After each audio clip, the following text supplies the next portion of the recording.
Okay guys, this time we shall be talking about image-based questions that are related to the topic that we have studied, that is cardiology. You can look at the image on the right hand side where this particular blood vessel that is currently being marked by me, this blood vessel is actually the left main coronary artery. And from this left main coronary artery, you have origin of the left circumflex artery which will go posteriorly. And this blood vessel that is marked as 3, this particular blood vessel, this is left anterior descending artery, which if it gets involved, then it would result in development of the commonest type of MI, that would be anterior wall MI in the patient. However, in a multiple choice question, if they ask you that the patient is having a extensive anterior wall MI.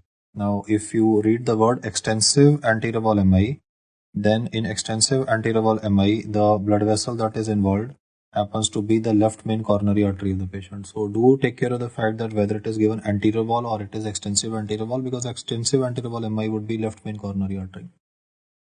This that is shown here are the diagonal branches of the left anterior descending artery, and they will be supplying the lateral surface of the heart. The one that I'm marking right now is the right coronary artery. This will supply the right ventricle, and the involvement of this blood vessel would result in development of inferior wall myocardial infarction in the patient. To read these blood vessels, we have this anatomical arrangement. You can notice the fact that lead number V1 and V2, they are mainly to read the area of the septum. So septal MI findings are seen in V1, V2. Whereas V3, V4, V5, or I think V3, V4 I would say, they are more suitable to read the anterior surface. And when it comes to V5, V6, they are more suitable to read the lateral surface of the heart. So you can mentally visualize that these are like CCTV cameras that are monitoring the various surface of the heart. And then lead number V7, V9, they are used to study the posterior surface of the heart. So posterior wall MI is best evaluated with the help of lead number V7, V8, V9.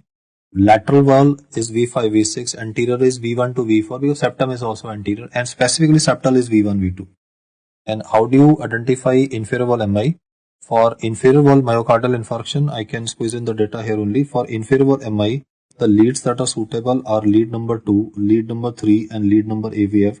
And especially most of the time, MCQ wise, I would like you to give importance to inferior wall MI because traditionally most examiners would love to ask about it. Vagus nerve usually gets involved in inferior wall MI. So this is the only variety of MI where there would be a bradycardia, because normally traditionally in MI you always have a tachycardia, but inferior wall MI is a bradycardia, so you will be using atropine for management of these patients. And one more fact that I can say from the current diagram is, though it looks a little messy at the moment, is that we are using a special lead that is known as V4R. This is especially to study right ventricular myocardial infarction. This right ventricle is not on right actually. Right ventricle is inferiorly located towards the diaphragm. So a special lead that can be put to study the right ventricle is V4R. This is the chest lead to study the right ventricle. So the anatomical arrangement of the leads is important to identify which surface of the heart is involved. Moving to the next image. A patient collapsed while waiting for boarding an aircraft and was rushed to the medical room. So let me say you are the doctor on duty at the airport and this guy has collapsed and you took out a quick ECG.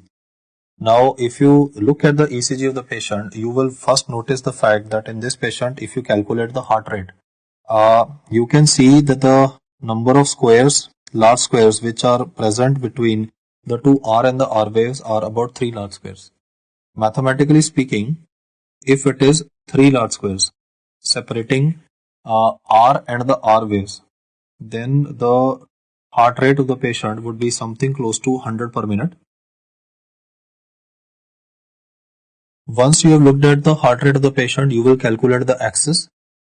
For axis, you can see that in lead 1, R wave is bigger than the S wave. So I'm putting a positive word here because R is bigger than S. Then you will look at AVF, and in AVF also you will see that there is a R wave, there is no S wave. The vector for both lead 1 and AVF is positive, which means the fact that the patient is having a normal axis. So heart rate is close to 100, it is normal axis.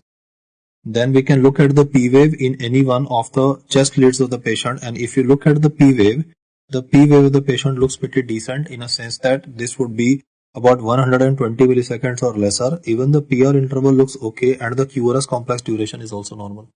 So P wave duration wise is normal. P is always followed by QRS, which means there is a normal sinus rhythm, and these PR interval of the patient is also normal. Now when you cast a glance at lead number 2, you will notice that at lead number 2 you are getting a classical Pardee sign. At lead number 2 you are getting a classical Pardee sign. Lead number 2, lead number 3 and lead number AVF is showing a ST segment elevation. Since 2, 3 and AVF is showing a ST segment elevation, the clinical diagnosis of this patient will be inferior wall MI. Now there are two choices in the MCQ with inferior wall MI. One is saying inferior wall MI with T wave inversion in the precordial lead. Second is saying inferior wall MI with ST elevation. I can see the classical ST elevation. I can see the classical Pardee sign in this particular case. So since I can demonstrate a classical Pardee sign, I can demonstrate this particular ST segment elevation. So the diagnosis of this patient would be given as C, that is inferior wall MI with ST elevation is present in lead number 2, 3 and AVF.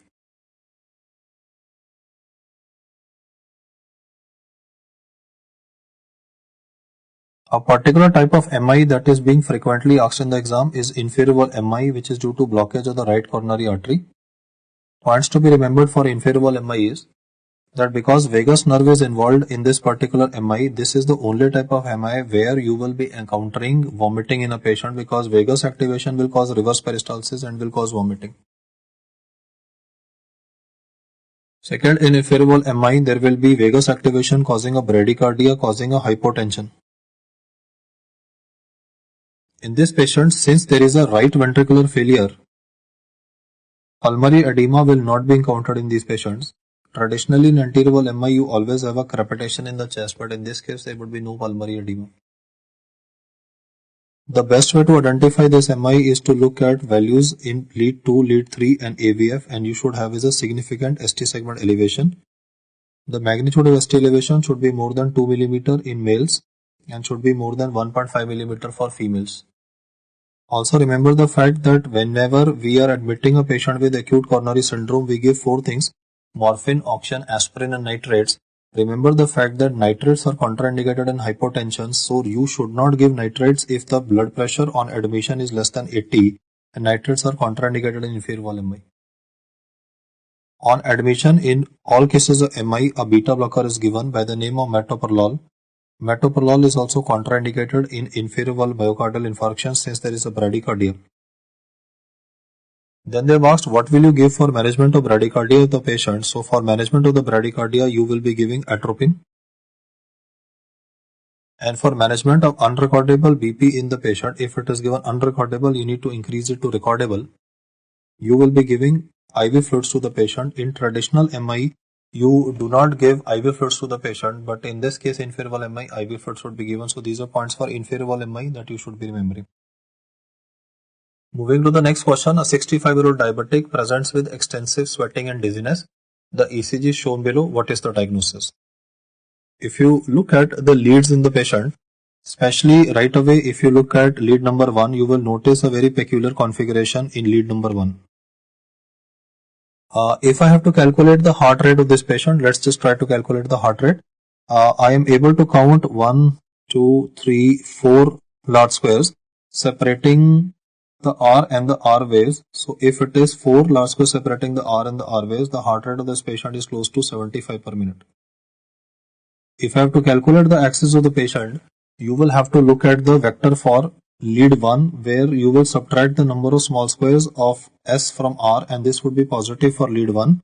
If you look at AVF, then for AVF I can say that R and S are almost of the equal amplitude, so this would be something close to 0. So lead 1 is positive, this would again be normal axis. Then you are having a ST segment elevation which is present, and this ST segment elevation can be seen in lead 1. Then you can also notice some magnitude of ST elevation coming up with hyperacute T waves in lead number V2, V3, and even V4 is showing the same finding. In fact, at this particular point of time, this pattern that is present here, this is known as tombstone pattern, which is again a very characteristic finding that is seen in patients with myocardial infarction. Since it is a diabetic, he is probably having a silent myocardial infarction, but other symptoms are still present like sweating and dizziness. So the clinical diagnosis of this patient is anterior wall myocardial infarction. Moving to the next question. Remember sudden death in a diabetes, sudden death in a diabetic patient is always to be thought of with silent myocardial infarction. If silent MI is not in the choices, then the second most important cause for sudden death in a diabetic patient should be remembered as hypoglycemic unawareness.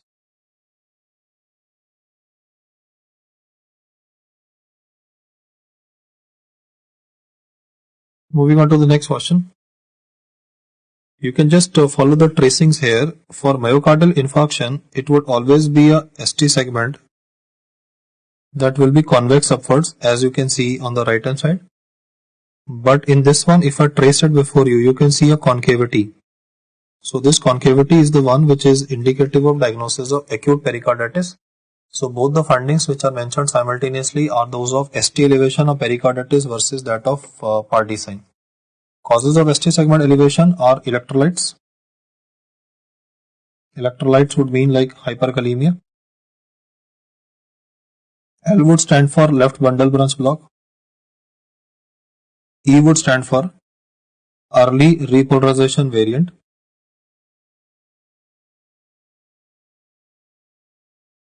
VA would stand for ventricular aneurysm. This is a structural damage that is usually seen post-MI. Left with TION. So T would stand for trauma that could be sustained during pericardiocentesis. I would stand for ischemic injury that would be due to MI. O would be Osborn wave, which would be seen with hypothermia. And N would stand for non-occlusive vasospasm. Non-occlusive vasospasm is the one that is encountered with Prinzmetal metal angina. So these are causes of ST segment elevation which are to be remembered by you. ST segment depression. Remember chronic stable angina where there is a 70% blockage in the coronary arteries. Digoxin, hypokalemia, and left ventricular hypertrophy due to any cause. That could be aortic stenosis, it could be hypertrophic cardiomyopathy, it could be hypertension. Those are causes of ST segment depression. In this particular case, you will notice the fact that there is a ST segment elevation in the patient, but this is followed by a T wave inversion. This ST elevation, which is followed by a T wave inversion, is known as Brugada sign.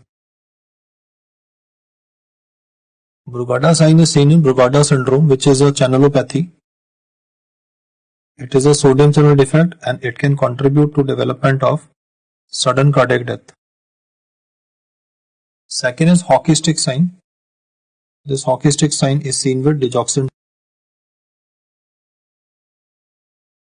Hockey stick sign is also read by us in literature for MRI. Hockey stick sign in MRI should be remembered for variant Creutzfeldt-Jakob disease. Hockey stick sign is also to be remembered for echo, that would be mitral stenosis. So hockey stick sign is to be remembered for digoxin, not toxicity, right? Digoxin toxicity causes a arrhythmia. The arrhythmia that is caused by digoxin toxicity is ventricular bigeminy. Here you need to remember, digoxin administration can cause a ST segment depression. Hockey stick sign on echocardiography is mitral stenosis, and hockey stick sign on a MRI head that would be seen in a prion disease, that is variant Creutzfeldt-Jakob disease. Identify the ECG given in the figure below. There are four choices given. First option is normal sinus rhythm. For normal sinus rhythm, I need to identify the P waves. Now, if you try to identify the P waves in the patient, you will not be successful because you can see this twitching activity that is present. You will notice that there's a twitching activity that is present in this particular area of the recording. P waves cannot be identified. Let's calculate the heart rate. I'm able to count in this patient 1, 2, about something like 3 large squares. But then you will notice that the RR interval of the patient on a visual representation is changing. You can see here, RR interval of the patient is changing. So the highlight of this recording is an irregular RR interval. An irregular RR interval is always diagnostic of atrial fibrillation. How did I come to diagnosis of atrial fibrillation here? One, I notice irregular RR interval. Second, I notice the P wave in the ECG of the patient is absent. These are two important diagnostic criteria for the commonest arrhythmia in clinical practice. That's why the answer is atrial fibrillation. QRS complex in this patient is of normal duration.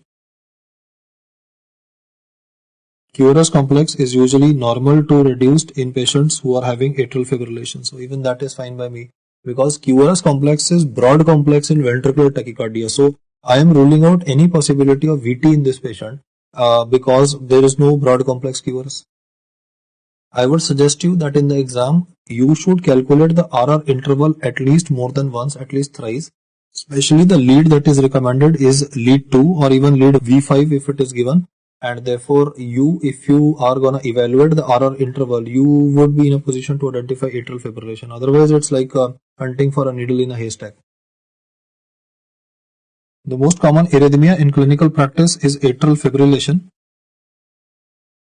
If you compare that with flutter will be showing findings only in lead 2 and lead 3 and lead number AVF, whereas in atrial fibrillation all leads will be showing the findings. In atrial flutter you will be having sawtooth waves followed by a narrow QRS complex, then again sawtooth waves, then again a QRS complex. So this sawtooth pattern is the one which you need to identify, and sometimes you might see more than 2 abnormal looking waves also, because the number of impulses coming from the ectopic focus can change. Therefore, atrial fibrillation and atrial flutter have to be identified. In this case, he mentions a hypertension patient. He is presented to you with complaints of palpitations and pre-syncope. You see, whenever the heart will beat fast, the fast beating heart will result in decrease in the duration of diastole. And if you decrease the duration of diastole, then the amount of blood that will fill in the ventricles will be lesser, and therefore stroke volume will be lesser. That is why there is a pre-syncope. On examination, however, when he has come to the hospital, his heart rate is 72 and BP is 150/100. So he is a hypertensive patient. He had these complaints at home.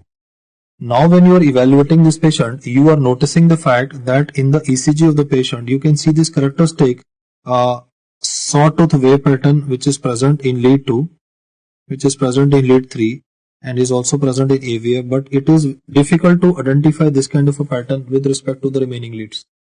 This is because of the fact that the ectopic focus in atrial flutter is right-sided.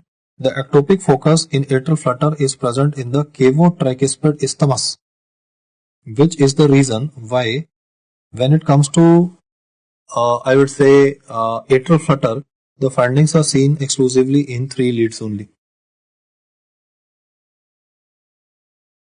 This is the ectopic focus of atrial flutter, cavo-tricuspid isthmus, whereas in atrial fibrillation, the ectopic focus is situated in the left atria of the patient. In contrast, PSVT is responsible for re-entry phenomenon.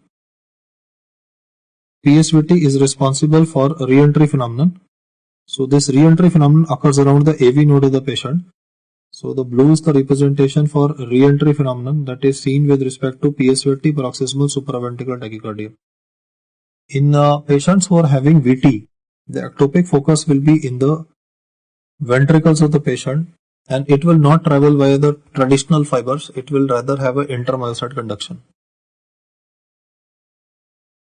This is another representation, very classical, where you can notice the sawtooth waves in the ECG of the patient. You can also notice that they are not of equal amplitude but are of varying amplitude, and you will also notice that they do not satisfy the definition of a P wave, neither the height wise, neither the duration wise criteria. So therefore we can understand the fact this is a fast beating heart. What is the heart rate of the patient?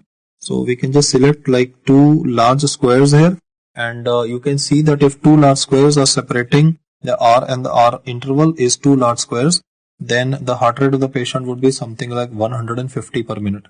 So the ECG of the patient shows tachycardia and also shows abnormal looking waves which are not satisfying the definition of the P wave. So we are going to call it the sawtooth waves of atrial flutter.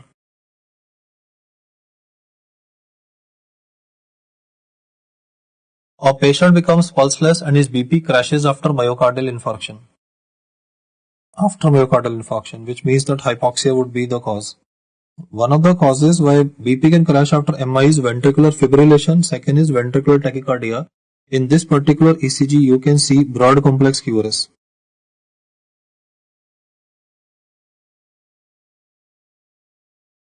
So because you can see the broad complex QRS in the patient, this broad complex QRS is diagnostic of the fact that the patient is having ventricular tachycardia. Also, you are noticing the fact that these broad complex QRS are of almost equal amplitude. So because it is equal amplitude, therefore the diagnosis will be monomorphic ventricular tachycardia in the patient.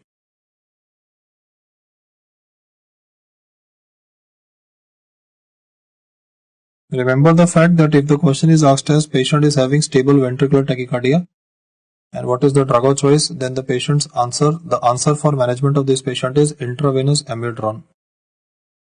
But if the question is asked as what is the management of a pulseless VT, then you will straight away have to answer as cardioversion. You will deliver DC shock to the patient.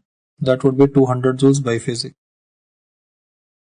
The DC shock that will be delivered in this case would be a non-synchronized DC shock. There are only two situations where we give a non-synchronized DC shock. One is VT, that is the one that is being discussed, and second is ventricular fibrillation. However, if they ask you for polymorphic ventricular tachycardia, that is known as Torsades de Puentes, then the DOC for polymorphic ventricular tachycardia should be remembered as magnesium sulfate. This is a repeat of the AIIMS exam. A 25-year-old lady has presented with recurrent episodes of syncope and palpitations. You will notice the fact that in the ECG of the patient there is a narrow complex QRS, then some ST segment depression, abnormal looking wave, some ST segment depression and abnormal looking wave is present. This kind of a recording where you are continuously getting evidence of one ST depression,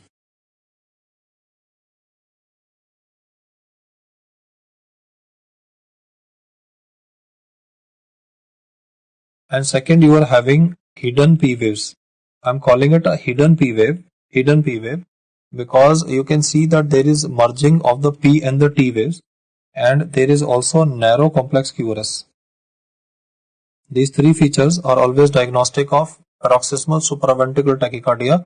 This would be called as AVNRT, that is AV nodal reentrant tachycardia. The key thing to be remembered for this particular question is that there is a narrow complex QRS, there is a hidden P wave, hidden because it is formed due to merging of the P and the T wave, and there is a ST segment depression, so therefore it is known as AV nodal reentrant tachycardia. This AV nodal reentrant tachycardia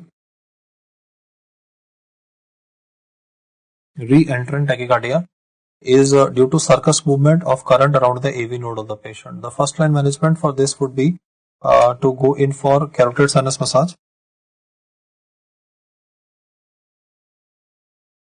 However, if it is a child, we will be using a face ice pack.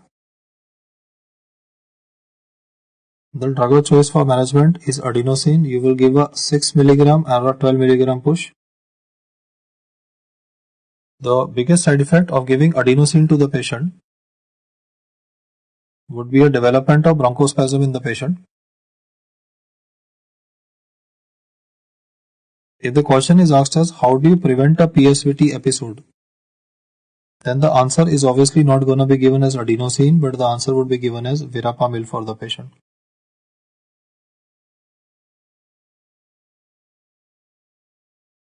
A 10-year-old child with valvular heart disease is on heart failure treatment and the ECG is shown here. Let's just trace out the ECG. This is the P wave followed by QRS complex, then is a T wave, and then it is going to be a premature ventricular contraction, and this is a hugely wide QRS complex that you can see. I'll just trace it out again. This is P, QRS, T. This is not a P, this is a T wave. I can trace it once again before you using a different color. P, QRS, and then is a T wave.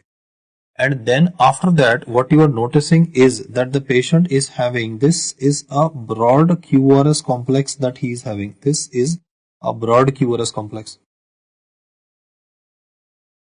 which can also be called as a premature ventricular contraction. And prior to this is present normal sinus rhythm. So we are having alternative. What is happening here is there is a normal sinus rhythm. Then there is going to be a premature ventricular contraction occurring in a patient. So there is an alternative NSR PVC occurring in a patient. Just for similarity, I'll just use colors like this. This would be PVC. This would be normal sinus rhythm, PQRST. So what we are getting in the ECG of the patient is normal sinus rhythm and a premature ventricular contraction sequentially, alternatively every time.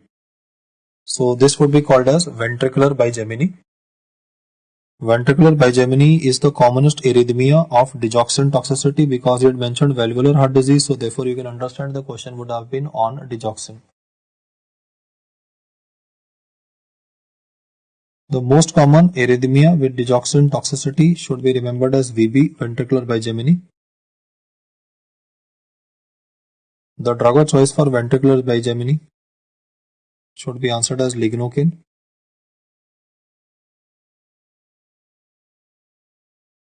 In ventricular bigeminy, you will have a normal sinus rhythm followed by a premature ventricular contraction, a normal sinus rhythm, and then a premature ventricular contraction in a patient. So this would be a ventricular bigeminy. And this is the biggest side effect with digoxin toxicity if the values go more than 2 nanogram per deciliter. I mean, here you will have to give DG band to the patient. A 65-year-old pensioner in a ESI dispensary is complaining of exercise intolerance. So this is a geriatric age patient and is having exercise intolerance. On auscultation, a systolic murmur grade 3 is heard. Systolic murmur is seen in valvular lesions which are of obstructive nature. Systolic. So this patient is either having pulmonic stenosis or aortic stenosis. Considering the age of the patient, this looks like aortic stenosis in a patient, because systolic murmurs are always seen with outflow obstructions. So since the patient is having valvular aortic stenosis, he could be having is a left ventricular hypertrophy. Though I can solve the question just on clinical grounds also, but we can look at the criteria for diagnosis. Though in this case, I can say that you will notice that the S wave of the patient is fairly dramatically big, and the R waves are also very big. In V5, if you look at R wave, it's fairly a decently big R wave, and the S wave in V1 is relatively deeper, but clinically we can work this out to be aortic stenosis.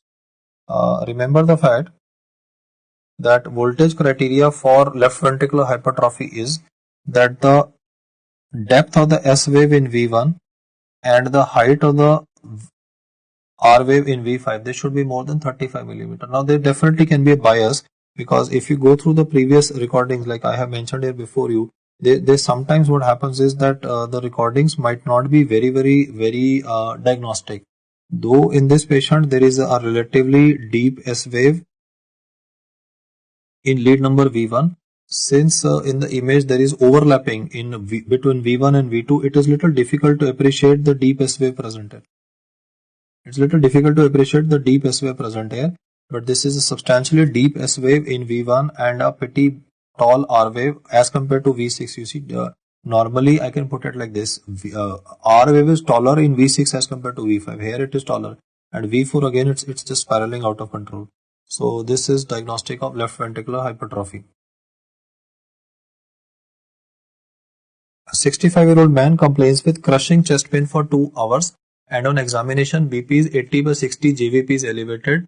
All are true about the condition except, so one, you can notice that he's having this crushing chest pain which indicates acute coronary syndrome. The BP of the patient is on the lower side, which indicates that either he has developed left ventricle or right ventricular failure. Since GVP is elevated pretty substantially, this tells me that the right ventricle definitely should be involved, and then I can notice the special lead has been put, V4R. So this straight away tells me that this could be right ventricular MI in a patient, and because right ventricle forms the inferior surface, so I can also notice some amount of ST segment changes with respect to lead 2, lead 3, and yeah, characteristically in AVF also. So since I'm having findings of right ventricular MI, I can see ST elevation in AVR, yes. ST depression in 2-3 AVF, no, it's a ST elevation. This looks like a wrong statement. Right ventricular infarction, cool, and because there is hypotension, it's cardiogenic shock. So therefore the except MCQ, the answer to the question will be given as beta. A 16-year-old boy is having history of recurrent episodes of fainting in the school assembly and ECG was done. Which is incorrect about the condition? You will notice the fact that in this particular tracing, if you look at the QRS complex in the ECG of the patient, the QRS complex of the patient, this is having a slightly slurred upslope. It is having a slightly slurred upstroke. So that slurred upstroke that is present is suggestive of WPW, because most of the time the findings are very mild. You see, as the ink will blot on the paper because of the resolution issues, you might not be able to appreciate it on this particular image, but most of the time what will happen is that the upswing and the R wave will be having a slight change in the upswing. So this change in the slope of the R wave, you see, it's not exactly because of the ink blotting on the paper. This is a subtle finding and can easily be missed, but a broad complex QRS can definitely be seen in all of these ECGs. And at the same time, because there's history of recurrent episodes and the question itself is mentioning regarding this finding of pre-excitation syndrome, so we can consider the options. Pre-excitation syndrome, okay. Wide QRS, yeah, QRS is wide. Normal QRS complex is about 80 to 100 milliseconds. So I would say that normally a QRS complex will fit into 2 small squares in the ECG. And in this case, if you look carefully, you will notice the fact that especially the areas that I'm going to mark before you, the QRS is substantially, I would say, on the broader side. This is like, okay, slight change in upswing. Okay, this one V5 is showing it, slight change in the upswing. And at the same time, the QRS of the patient is substantially broad in couple of leads. So A and B look okay. Now it's like whether we need to decide delta wave and whether pacemaker is the treatment of choice. You see, if we take this as pre-excitation syndrome, then treatment for pre-excitation syndrome is implantable cardioverter defibrillator. Because this patient is having tendency for tachyarrhythmias, we need to terminate the arrhythmia with implantable cardioverter defibrillator.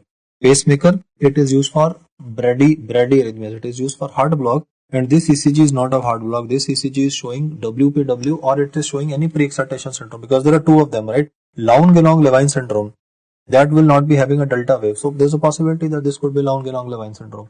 So we will need electrophysiological studies for this patient. But remember the fact that the pacemaker, this is a treatment for patients who are having bradyarrhythmia, and this patient is definitely not going to have a bradyarrhythmia. Wolff-Parkinson-White syndrome patients tend to have a tachyarrhythmia. So therefore, for these patients, ICD is the device, and the answer would be delta. Pre-excitation syndrome can be WPW, or it could be Lown-Ganong-Levine syndrome, either of the two. The main feature to differentiate between the two would be that WPW will have a delta wave, and the PJ interval of the patient will be normal, whereas when it comes to Lown-Ganong-Levine, the PJ interval of the patient will be reduced and delta wave will not be there. For both of these patients, flecainide can be used. Procainamide can also be used. But when it comes to regular treatment with oral drug to prevent the development of tachyarrhythmias, oral ficillin is recommended for these patients. That will act on the bundle of Kent. Definitive treatment for these patients would be radiofrequency ablation to destroy the abnormal tracts. A 52-year-old diabetic comes with complaints of palpitation. His ECG is given below. What is the first line management for the patient? The ECG is showing a presence of narrow QRS. The heart rate of the patient would be something like a little more than 1 log square, 1.5 log square. So the heart rate of the patient is hitting something like 200 per minute. P waves in the ECG cannot be identified. Some magnitude of ST segment depression can definitely be appreciated. Considering the situation, the first diagnosis for this patient will be paroxysmal supraventricular tachycardia, and for paroxysmal supraventricular tachycardia, the drug to be used is adenosine. This is a narrow complex tachycardia which has been shown to you, that is PSVT. Now, a 60-year-old patient is having recurrent syncopal attacks post-MI, the ECG shows. So you will notice the fact that in this particular case, this is P wave followed by a QRS complex which is relatively broad, I would say, broad QRS. T wave coming up again, then P QRS. Some magnitude of ST segment depression followed by P wave, and then you can notice how P wave is coming, and then there is once again a P wave and then a QRS complex. So what's happening here? What's happening here is that since he's had a MI, so there are obviously ST segment changes. What is also happening is that in this patient, if you look at the PR interval, the PR interval of this patient is like about 5 small squares, that would be approximately 200 milliseconds. And then you can notice in the ECG P wave is coming, but then there is no QRS complex. So in the ECG of this patient, there is a missed beat in a sense that QRS complex is missing. And I need to then look at the PR interval after the missed beat and the PR interval before the missed beat. You will notice the fact that the PR interval after and before the missed beat are equal in amount. So if they are equal in amount, then we will call it Moubert's 2 heart block in a patient. So Moubert's 2 heart block is always diagnosed on basis of the fact that PR interval before and after the missed beat is equal. In Moubert's 1, you have a progressive increase that you can see in the subsequent slide. In this particular event, we'll come back to the previous slides. In this particular event, the question mentions a marathon runner developing missed beats. So let's look at the ECG. The P wave of the patient is followed by a QRS complex. So I'm gonna look at the PR interval, then the P wave and the QRS complex, PR interval. Then in the patient, the PR interval. So you can notice that there is definitely slight increase in the duration of the PR interval of the patient, and then you can notice that in the ECG, this is a T wave, this is a T, then there's a P, and then you're waiting, there is no QRS complex, and again a P has appeared, so there has been a missed beat in between. Now if you look at the PR interval after the missed beat, this is the missed beat, this is the time where there is a missed beat. So if you look at the PR interval in the ECG of the patient with after the missed beat and before the missed beat, like let me put pointers here, this is totally asymmetrical. So if you notice that the PR interval before and after the missed beat is asymmetrical, then it is gonna be Moubert's 1 heart block, that is known as Wenckebach phenomenon. I'll have to put the pointers again. This is the PR interval beginning of P to the starting of the Q wave. And then if you look at the PR interval here, there is definitely some difference, pretty appreciable. This is a P wave, this is T, this is a P wave, and then we are having a missed beat. There is no QRS complex occurring here. So if you look at the PR interval, which is gonna be before and after the missed beat, there is a asymmetry. The one before is relatively more and the one after is relatively lesser. So this asymmetrical PR interval, it is always diagnostic of Moubert's 1 heart block. But if you come back to the previous slide,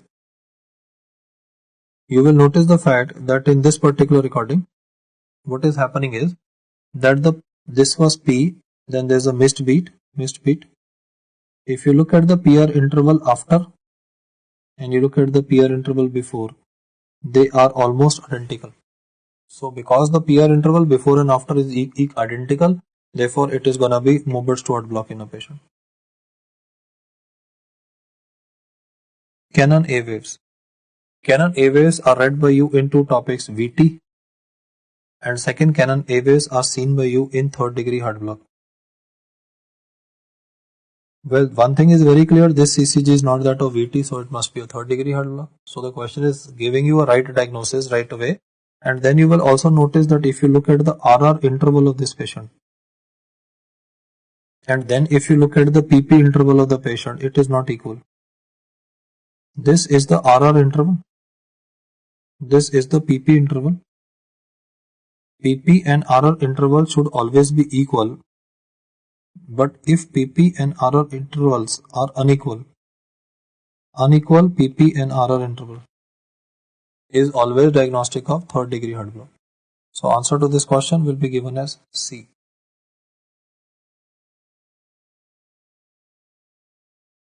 This I've already explained to you. We can just have a look at it. Patient develops missed beats after thrombolysis for MI. So after MI anyway, remember the bradyarrhythmia that develops commonly after MI is Moberts-Stewart block. So I mean the diagnosis is made most of the time on clinical grounds only. And this is P wave, and then there is no QRS complex happening. If you look at the PR interval before and after, the PR interval before and after the missed beat is equal, so it is Moberts-Stewart block. In the following slide, I have tried to compare the three first degree heart block versus Moberts-Stewart block. You see, in first degree heart block, the PR interval of the patient is prolonged, but there is no drop beats in a patient. That the PR interval is always on the higher side. So PR interval will usually be in excess of 200 milliseconds. That would be 5 small squares in the ECG, but you will not have any drop beats. But if you have is a increase of the PR interval, if you compare these three PR intervals, you can see a progressive lengthening, and then you can notice the fact that P wave is coming and there is no QRS complex. This indicates that there is a Moberts-1 heart block. Moberts-2 heart block, the PR interval before and after will be equal in amplitude. Before and after would be equal in amplitude. This is the time where there is a missed beat. And in third degree heart block, you will notice that the RR interval of the patient and the PP interval of the patient is not equal. That would be diagnostic of third degree heart block. Broad complex QRS is also encountered here. What is the location of the Erb's point during auscultation?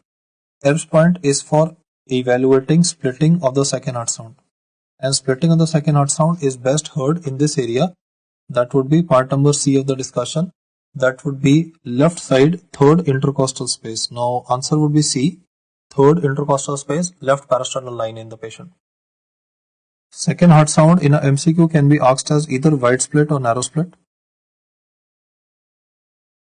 For wide split, there could be two possibilities. Either it would be variable split or it could be fixed split. Variable V for victory, remember, is seen in VSD, that is beginning with V and mitral regurgitation. Fixed split. Wide fixed split is encountered in ASD. Instead of writing ASD, the MCQ can write the word Holt-Oram syndrome. Or the MCQ could write a term where there is ASD present TAPVC. Or you can write a condition where ASD with mitral stenosis is present, that is known as Luton-Baker syndrome.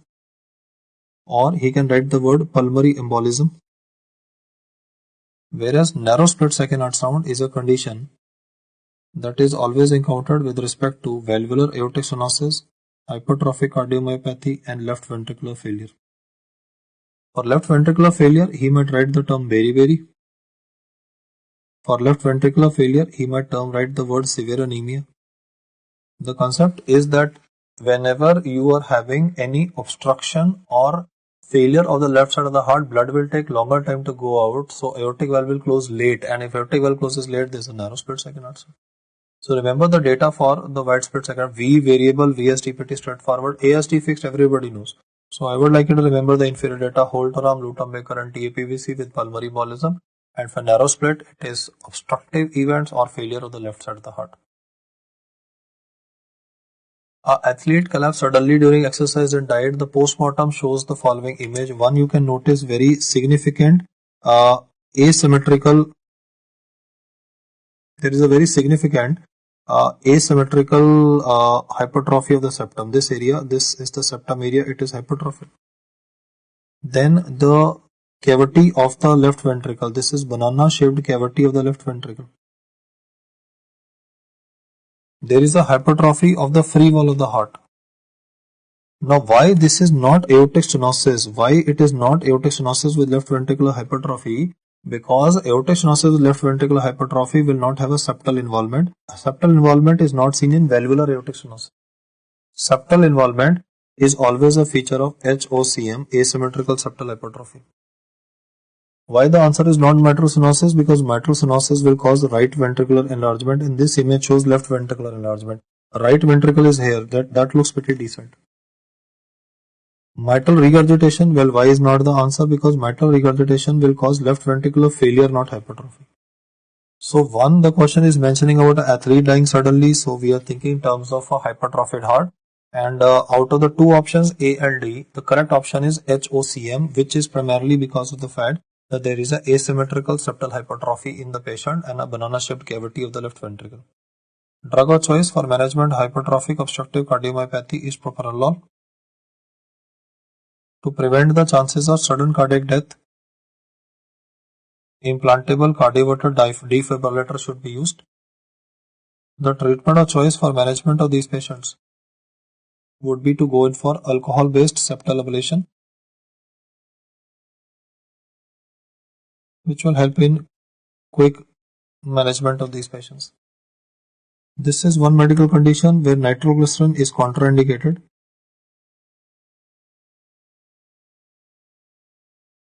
There have been deaths in football matches with respect to hypertrophic cardiomyopathy. This slide just shows that. So never give a medical certificate to somebody with a narrow split second heart sound and pulsus bisvariance.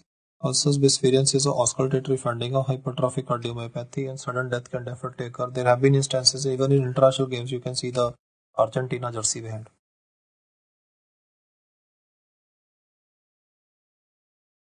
A 22-year-old footballer, he died while playing, and ECG was done in pre-tournament health camp, which ECG finding was missed, resulting in death of the footballer. So we did a health scan of this patient before the game, but he died in the football game. This finding that is mentioned here, this is at the end of the S wave. This is known as epsilon wave, which is diagnostic of arrhythmogenic right ventricular dysplasia. You see, nowadays, because the genetic testing for HOCM has become common, hypertrophic obstructive cardiomyopathy can be easily identified with beta-myosin gene testing. Beta-myosin gene testing is regularly done on football players to identify HOCM nowadays. So therefore, the current edition of Harrison says that the incidence of HOCM causing football-based deaths has reduced because this testing is available now. Another cause is becoming a predominant cause of death in football players, that is arrhythmogenic right ventricular dysplasia that is causing epsilon wave. Commotio cordis. If there is blunt trauma to the chest, you can see a straight punch to the chest of the patient. Commotio cordis can cause asystole and can cause death in a match where body contact sports are being followed. So remember the fact that commotio cordis or direct trauma to the chest can result in development of asystole in the patient. Death in an athlete. We have discussed two possibilities here. One of the reasons why an athlete can die is due to hypertrophic obstructive cardiomyopathy. But with beta-myosin gene testing available, it is less likely to be a cause. Another cause is arrhythmogenic right ventricular dysplasia, which can be evaluated on the basis of epsilon wave. Another cause that has to be thought of for sudden death could be commotio cordis, where there could be a blunt trauma to the chest of the athlete and the heart will develop asystole. But still there is sudden death in an athlete during vigorous exercise. Then what can happen is that because these athletes are having a very significant left ventricular hypertrophy, the left ventricular hypertrophy can cause compression of the coronary artery. During vigorous exercise, there can be compression of the coronary artery, and the compression of the coronary artery can result in MI in an athlete. So during extreme exertion, like I would say mountain biking, like rock climbing, there is a possibility that when the athlete is pushing the limits of athletic capability, the enlarged heart might crush its own blood supply and might result in death of the athlete. The most common cause of death in athletes is not HOCM. You see, HOCM people normally will never reach the athletic level of being a super athlete. So don't be under impression that at a club level HOCM would be causing a death.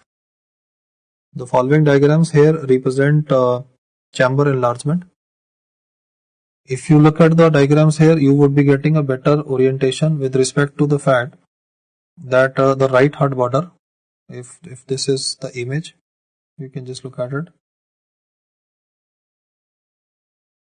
This is the aortic knuckle.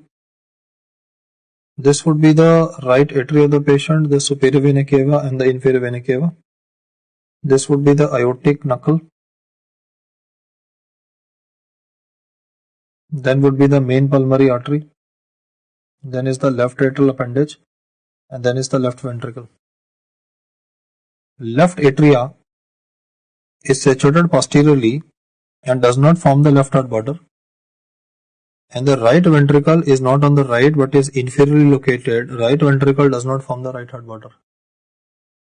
To complete the diagram, this would be the aorta. This would be the aorta originating from the left ventricle of the patient. This would be the pulmonary artery originating from the right ventricle, giving rise to two branches. The objective is to explain to you the fact that if in the patient left ventricle will become bigger, then this particular apex of the patient will be displaced downwards and laterally. Whereas if the right ventricle of the patient will become bigger, then the right ventricle will tend to push the apex superiorly. So if you have a apex beat of the patient which is displaced downwards and laterally, then apex beat that is pushed downwards and laterally, it indicates left ventricular enlargement. Whereas if the apex of the patient is pushed upwards and laterally, it indicates a right ventricular enlargement. So enlargement of the left and the right ventricle has been asked. That is why this image is there. Okay guys, as you can see in this particular representation, the cardiothoracic ratio of this particular patient looks normal. But if you compare with the image on the right hand side, you will notice that the cardiothoracic ratio, the cardiac size is significantly enhanced. You will also notice that there is an inferior displacement of the apex of the heart. You can also notice in the representation these perihilar infiltrates extending up to the periphery. There is also some evidence of minimalistic pleural effusion present in the patient. So considering the image showing an increase in cardiothoracic ratio, perihilar infiltrates, it is suggestive of left ventricular enlargement, and the image also shows evidence of pulmonary edema. So this goes in sync with the fact that the left ventricle of the patient is enlarged, and this image, it shows a left ventricular enlargement. In contrast, if you look at the subsequent image, this one, you will notice the fact that when the right ventricle will get enlarged, then the enlarged right ventricle will result in development of pushing of the entire left cardiac border. So the apex of the patient is rather lifted upwards. As you can see in the figure, when this will enlarge, this enlarged right ventricle will be pushing the entire left ventricle upwards. So this image will basically be representative of right ventricular enlargement in a patient. The same is represented even here. This is normal cardiac waistline. But then you can see that since the right ventricle is inferiorly placed and it is getting enlarged, it will affect whole of this cardiac border. And therefore, there is a superior displacement of the heart of the patient. That is a straight cardiac waistline that is developing in the patient. For the left atrial enlargement, left atria is situated posteriorly, so it will mainly affect the carinal angle. You can see that the carinal angle is the one which is usually getting affected. Normal carinal angle This normal cranial angle would be something between 60 to 70 degrees. So in this image, as you can see that the cranial angle will get relatively widened. Then this will also push the right atria of the patient, and there will be a double atrial shadow. There would be a double atrial shadow developing in a patient. The reason for double density is based on the fact that it is the enlarged left atria that is pushing the right atria of the patient.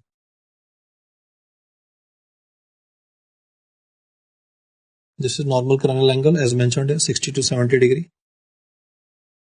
And in the subsequent image, as you can see, the cranial angle is relatively widened. Double density, as I've highlighted, is because of the enlarged left atria pushing the right atria. This is representation of the left heart border.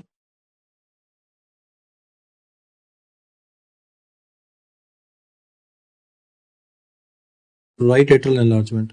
The image here shows only a right atrial enlargement. If you look at the previous animation, you can see that this is the right atria of the patient. So when the right atria will become relatively bigger, it will push the right heart border itself. That is represented in this particular image. So coming to the next question, the previous representations were mainly for the cardiac enlargements in the patient. What I have taught you is left ventricular enlargement, right ventricular enlargement, left atria, and right atrial enlargement. Left atrial enlargement, mainly remember that the apex of the patient will be displaced laterally and inferiorly. Right ventricle, the apex of the patient will be displaced laterally but will be displaced superiorly. Left atrial enlargement will have two findings. One would be increased in cranial angle, which normally is 60 to 70 degree. And the second finding would be a double atrial shadow or double density. For the right atrial enlargement in the patient, remember that the right cardiac border will become relatively more prominent.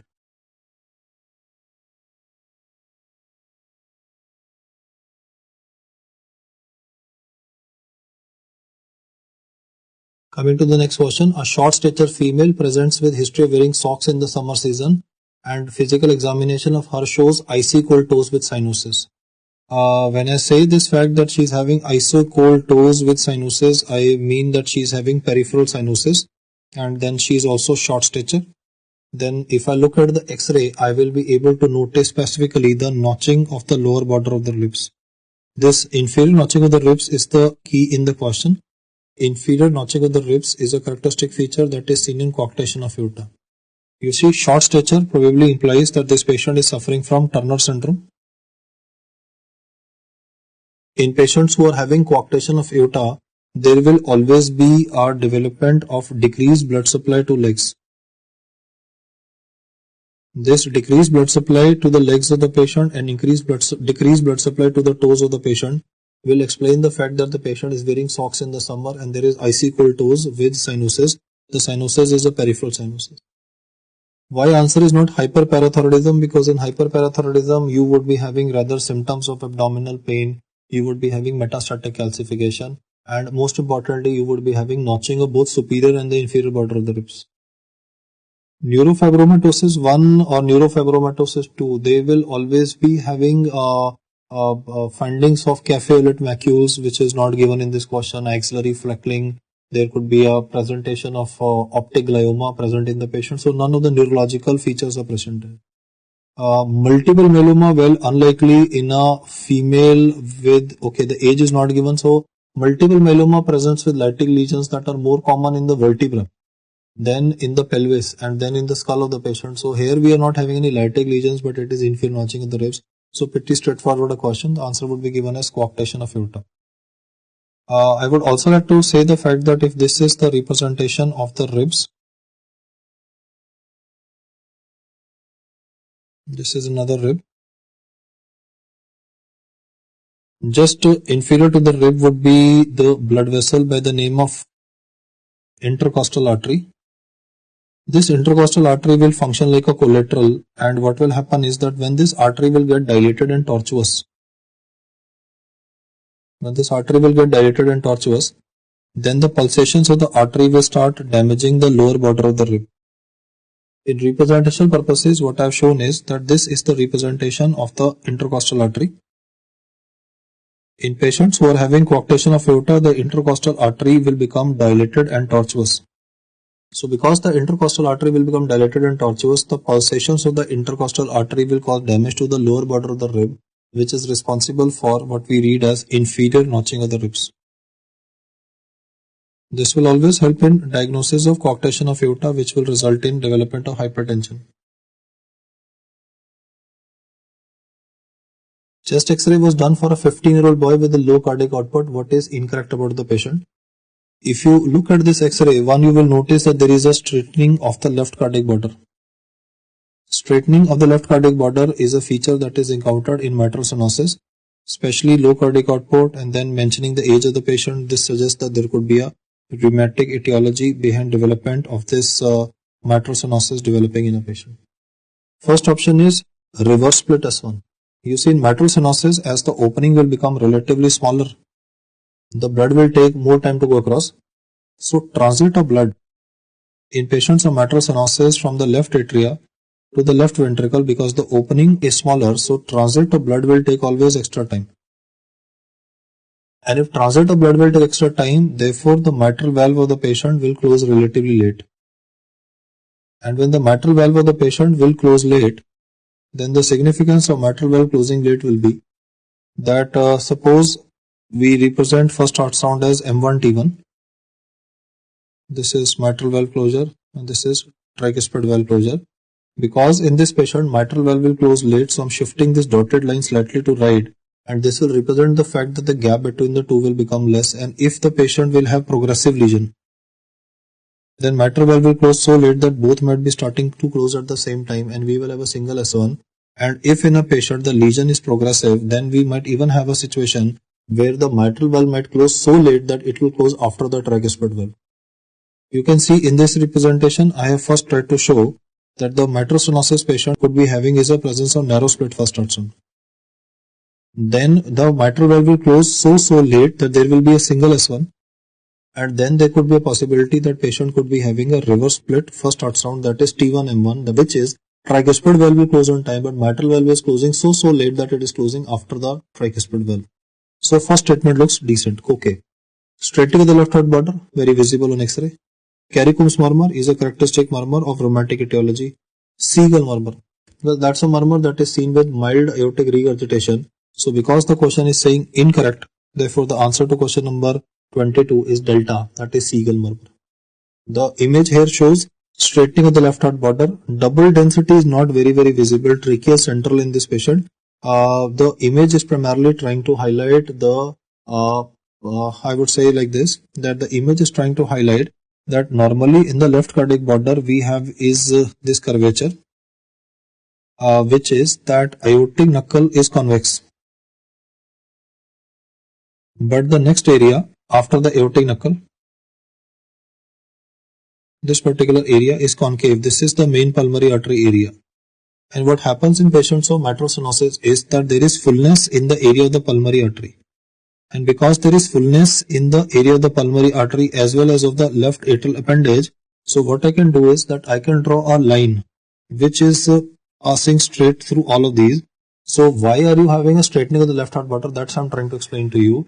That normally you have convexity of the knuckle and the main pulmonary artery area is concave now, because there is a fullness there and fullness with respect to the left atrial appendage. That is why there is a straightening of the left heart border. Very easy to pick up with respect to mitral stenosis. Okay guys, we shall be talking about picture based questions or image based questions with respect to the topic of endocardiology, about which you would have listened to my lectures.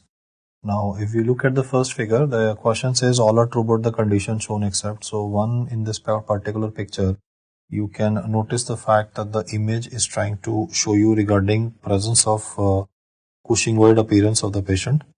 Why are we calling it a Cushingoid appearance? Because the patient is having a centripetal obesity, which favors Cushingoid appearance. Now in patients who are having Cushing syndrome, the question says hyperpigmentation in ectopic ACTH production.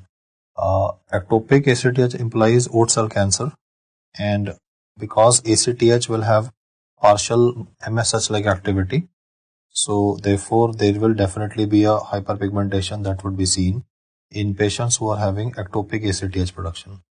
Purplish striae, yeah, because there's a very significant weight gain in the patient, so there would be purplish striae that would be appearing on the lateral part of the abdominal wall. So A and B look very decent. Hyperkalemia. The point is that cortisol in the body can behave like aldosterone. Because cortisol can behave like aldosterone, what it will do is that because cortisol will cause activation of the epithelial sodium channel, there will be a development of gain of salt and water much more than normal. So just drawn it thicker to say that more salt and more water is coming in the system, and because more salt and more water will come in, therefore there will be also a more corresponding loss of potassium and hydrogen. Now, because of the loss of potassium from the body, there would be a hypokalemia, whereas loss of hydrogen will cause loss of hydrogen would cause a metabolic alkalosis. So all patients of Cushing syndrome would tend to have a development of hypokalemic alkalosis, and therefore you can see from the discussion that I mentioned that the correct answer to this particular question would be given as C. That would be hyperkalemia, because we rather have is a hypokalemia and a associated alkalosis due to urinary loss of potassium and hydrogen. Moving on to the next question. Identify the disease shown in the image. Gigantism, acromegaly, pectus carinatum. You see, pectus carinatum should have a chest deformity. Well, there's no visible chest deformity in this particular patient. Goiter, well, you can't make out any large goiter, and goiter should be a frontal view. So in this particular case, one I would like to say very prominent jawline in the patient. So this goes in favor of diagnosis of excess growth hormone in the body of the patient. Considering the limitations of the image, the probable clinical diagnosis of this patient will be acromegaly. Why I did not say gigantism? Because that would be seen in children with excess of growth hormone, but acromegaly would be adults with excess of growth hormone, and the reason for acromegaly would be a pituitary adenoma. To diagnose acromegaly in a patient, if the question is asked as what is the investigation of choice for acromegaly,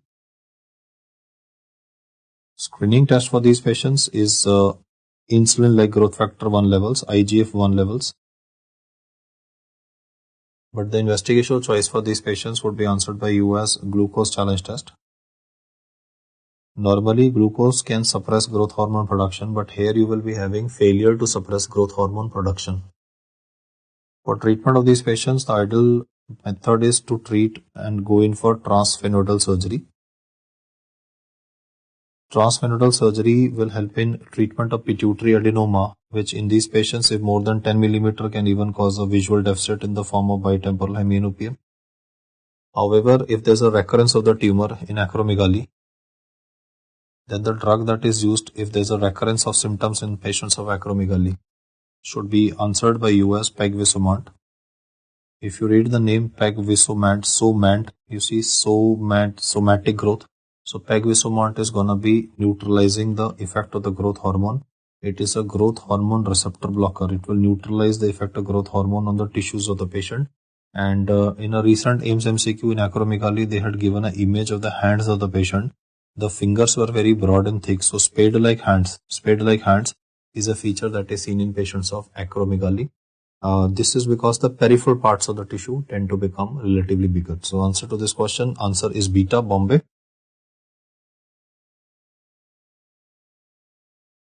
In the next image, the question says all of the following will be seen in the patient seen below. So one, I can say that in this patient, we can see stare sign.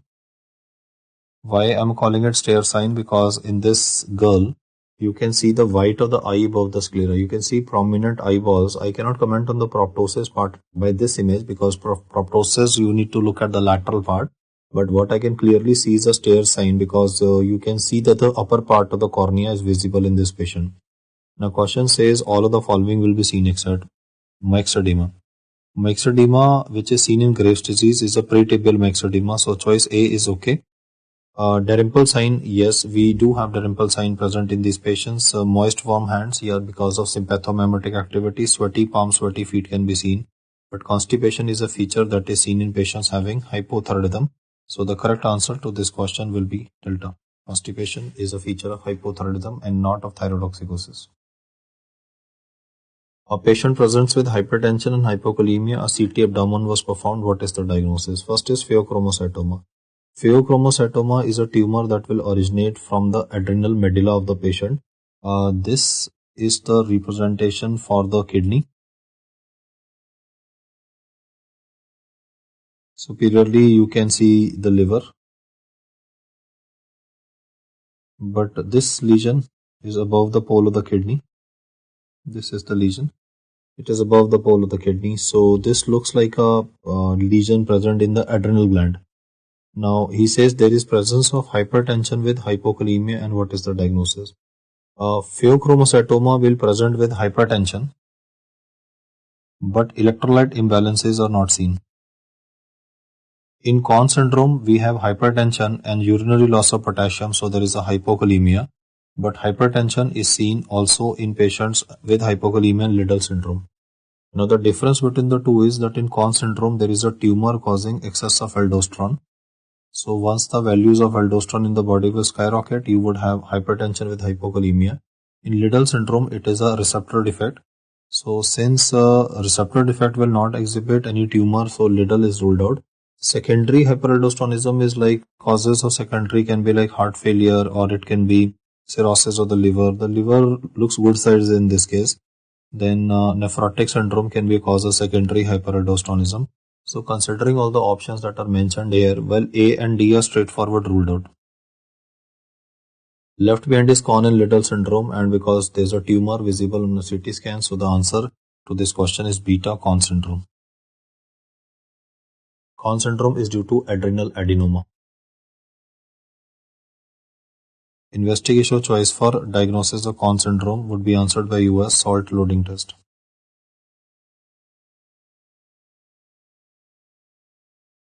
Okay, a 25-year-old patient presents with weakness and craving for salty foods and postural hypotension.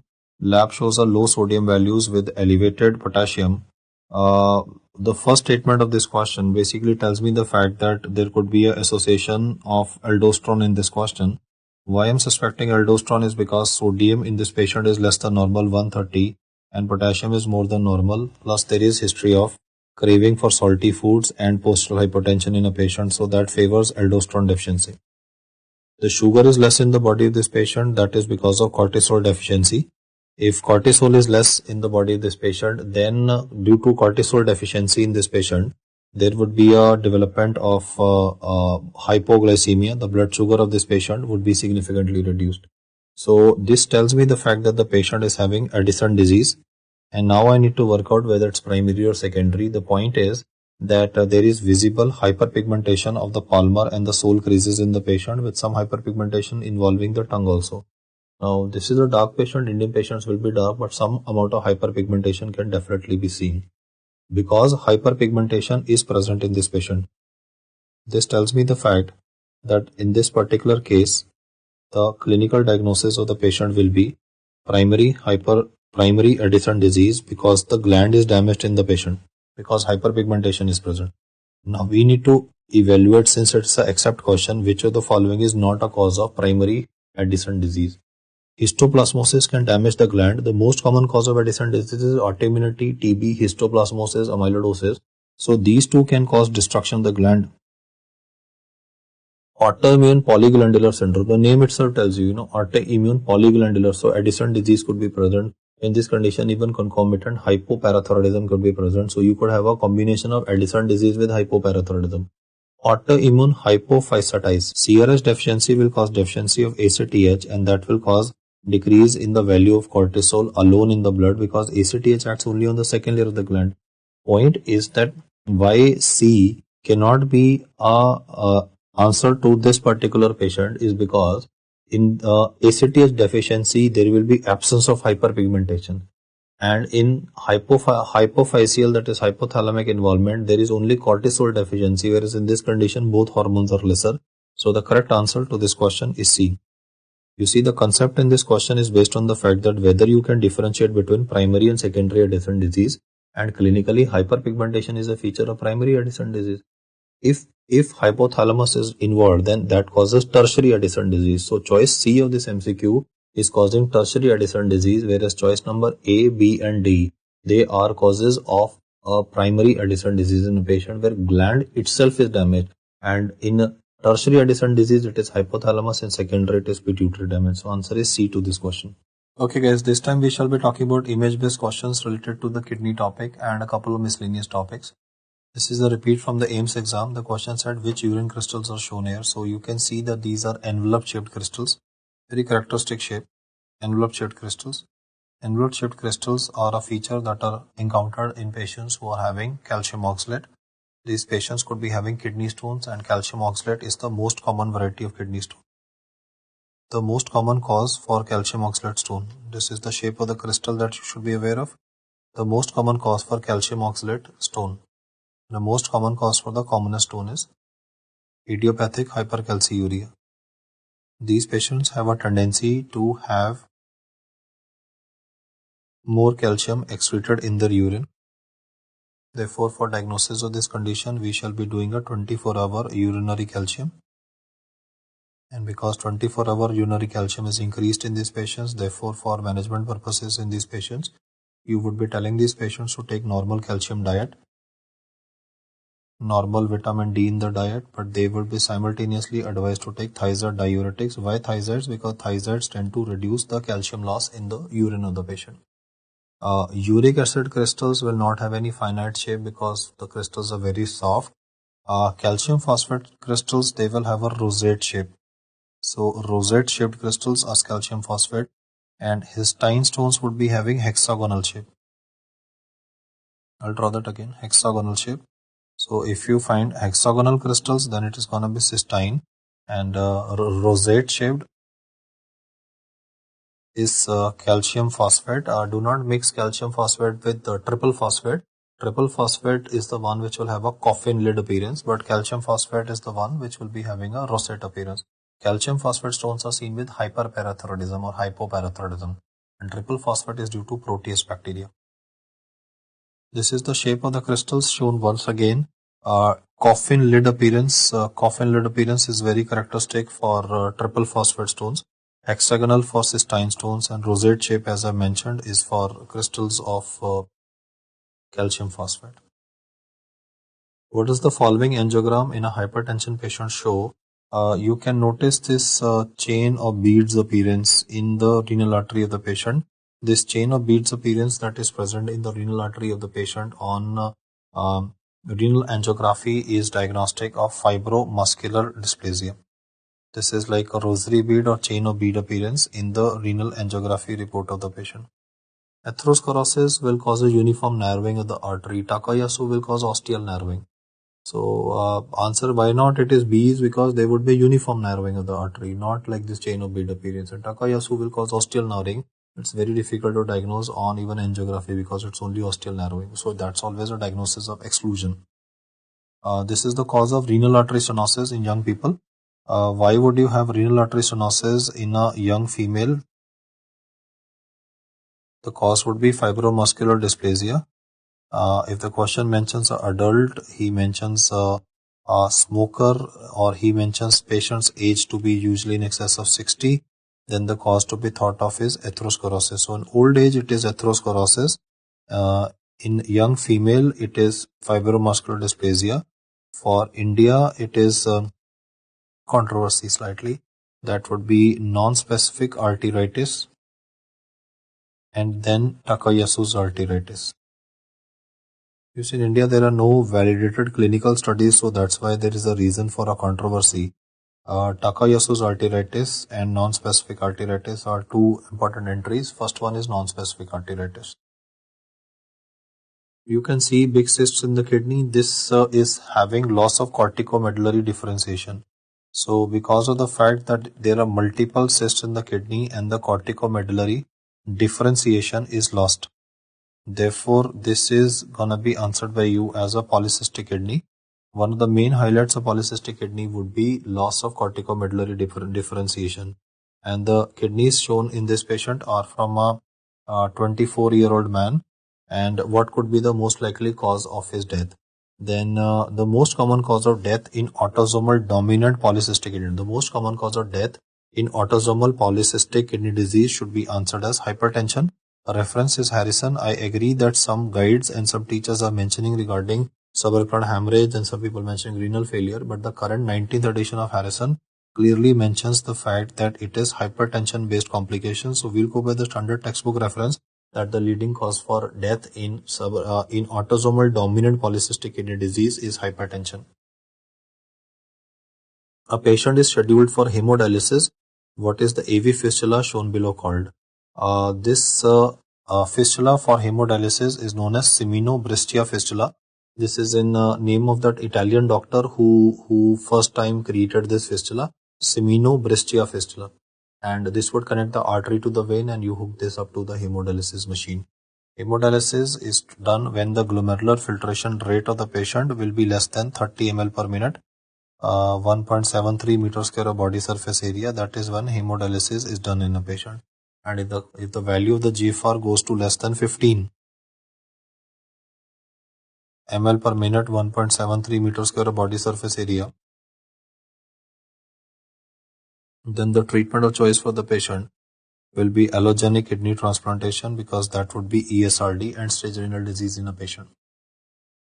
The following urinary bladder on MCU is diagnostic of, you can see this abnormal serrations which are originating from the bladder. These are bladder diverticula which are formed due to increased pressure in the bladder. The reason for formation of this bladder diverticula is a neurogenic bladder. So the answer to this question would be given as B. This is also known as a Christmas tree appearance. Christmas tree appearance on micturating cystourethropy. Christmas tree appearance on a micturating cystourethropy is diagnostic of a neurogenic bladder. All are true about the condition shown except cysts at the junction. So this CT scan will be, this is kidney having all these cysts, huge kidney mass with all these cysts which are present. So the image here shows autosomal dominant, CT scan showing huge cysts in both the kidneys. It is autosomal dominant polycystic kidney disease. This is the pancreas. In these patients, they can even be pancreatic cysts. And then you're having huge cysts in the kidney. Some part of the liver cyst can also be seen. So, even if the cut section shows some part of the liver, then there can be liver cyst in these patients. So the question says that there are cysts at the junction of distal tubule and collecting duct. Okay, cysts are present involving the kidney structure. Spider leg appearance can be seen in the patient. Spider leg appearance is a feature that is seen with respect to autosomal dominant polycystic kidney disease. Anemia because of damage to the kidney of the patient, and low renin due to pressure atrophy. No, it's always a high renin condition. Autosomal polycystic kidney disease will always result in high renin. So the correct answer to this question is delta. Reason why it's not low renin. Whenever GFR of the patient will reduce due to damage to the kidney, the values of renin will rise. And when renin will rise, it will result in development of hypertension in the patient. The most common symptom of ADPKD is flank pain, followed by development of increased incidence of UTI in the patient, and then hypertension in the patient. So this is a condition causing a higher renin hypertension. Spider leg appearance is a feature that would be seen on intravenous pyelography for polycystic kidney. Which tongue appearance is shown here? Then this is a magnetar tongue. A lot of guys, they casually answered a strawberry tongue, but this is a magnetar tongue. You can see the color of the tongue is purplish, and this is due to vitamin B2 deficiency. So it is B2 deficiency which is responsible for magnetar tongue. For the diagnosis, if you look at the manifestations in the first figure, you can see bulbar congestion, fever for 5 days. That's again a hint, fever for 5 days. Then there is bulbar congestion present in the patient. The second feature that is present here is, you can notice here, desquamation. There is a periungual desquamation occurring. Periungual peeling of the skin is seen. There is a periungual peeling of the skin. I can mention it here. Peeling of the skin is occurring. Peeling of the skin is a feature that is always seen with respect to patients who are having Kawasaki disease. Then you can see cervical lymphadenopathy. unilateral cervical lymphadenopathy. Then you can notice strawberry tongue. So considering all the possibilities in the question, the correct diagnosis of this question is alpha. Scarlet fever will show rash which is all over the body, and there would be a bilateral lymphadenopathy in scarlet fever. Here there's a unilateral lymphadenopathy, so pretty straightforward our diagnosis. A child presents with the following appearance, that is seborrheic dermatitis, hepatosplenomegaly, pancytopenia. Well, the initial presentation would make it sound like the child is having a blood cancer, but then if you look at the skull of the patient, you can see these huge craters which are formed here, these craters in the skull of the patient. So these craters which are formed here, this would be called as a geographical skull. This would be called as a geographical skull. And whenever you read about the statement geographical skull, the disease which has to come to your mind is histiocytosis X. You can also notice the unilateral proptosis in the patient, that is also seen with histiocytosis X. Initially, when I looked at the theory, it looked like a blood cancer, hepatosplenomegaly, pancytopenia. In a late presentation, it could have been myelofibrosis, for example. But then, because the question was mentioning information of X-ray skull and there's a geographical skull, so the diagnosis is okay. So the diagnosis is geographical skull. This would be a clinical presentation of what we study as histiocytosis X. Pepper pot skull is a feature that is seen with respect to hyperparathyroidism. Hair on end appearance is thalassemia. This is hyperparathyroidism. Hair on end appearance, this is a feature that is seen with thalassemia. And with such an extreme presentation in the patient with unilateral proptosis, seborrheic dermatitis, hepatosplenomegaly and pancytopenia, this is definitely not artifacts in the skull, so there is something sinister. I can just put it like this, that if you get an X-ray skull, there can only be three possibilities in a question. Either it would be lattic punched out lesions or multiple myeloma, or it would be hair on end appearance, or it would be geographical skull. Geographical skull is a feature that is always seen with histiocytosis X. A 65-year-old rickshaw puller has presented with developmental lump in the left supraclavicular area, so fairly a big lump here. This is the left clavicle of the patient. This is how it will be, the left clavicle of the patient. And there's a lump in the left supraclavicular area, so I am gonna call it Virchow's node, or I'm gonna call it Troiser sign. The swelling is about 10 to 5 centimeter, firm in consistency, non-mobile, which like cancer is most likely to metastasize to this area. So it would be GI malignancies. That would be carcinoma stomach is most likely to metastasize. This would be a Troiser sign in the patient, and carcinoma GI malignancies are usually responsible in testicular cancer. Here it's written CA penis, not CA testis. So that's the point why CA penis has been ruled out. CA penis goes to inguinal lymph nodes. Identify the condition. They given an image like this. You can notice a big cystic sac present here.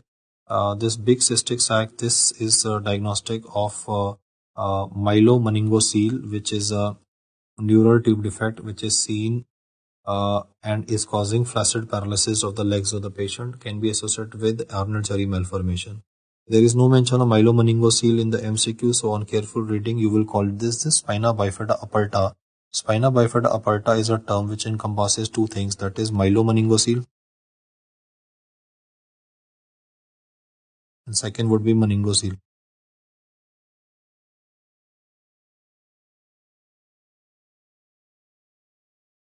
These are two features which are to be remembered for spina bifida aperta. Craniorastasis, choice number C, is the most severe neural tube defect.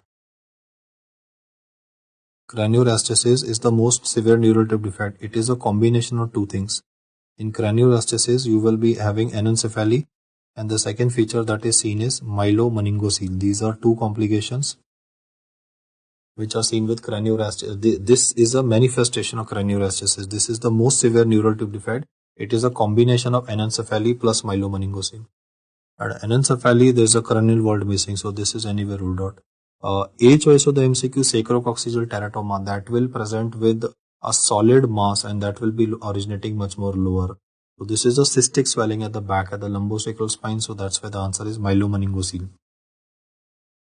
This is again an image that shows encephalocele. There's a swelling at the back of the head of the child. This is again a neural tube defect, and the child will die not because of any infection but because of raised HRT. Nursing is to be done in prone position. You can already see the atrophy of the skin developing, and this could be resulting in even rupture of the lesion and intracranial hemorrhage. Lemon sign in Arnold-Chiari malformation, just shown here because it was asked. Lemon sign is seen in AC malformation. Arnold-Chiari malformation from internal medicine to be remembered is Arnold-Chiari malformation type 1. There are 4 types of Arnold-Chiari malformation. Type 1 Arnold-Chiari malformation is the one which is responsible for development of pharyngomelia. Whereas Arnold-Chiari malformation type 2 is the one which is responsible for development of congenital hydrocephalus. I repeat again, there are 4 types. 3 and 4 are not compatible with life. 3 and 4 are not compatible with life. For type 1, I'll mention again. A bit of writing issues, I would say. Arnold-Chiari malformation type 1 is associated with pharyngomelia, where you have dilatation of the central canal of the spinal cord. And Arnold-Chiari malformation type 2 is associated with the development of congenital hydrocephalus.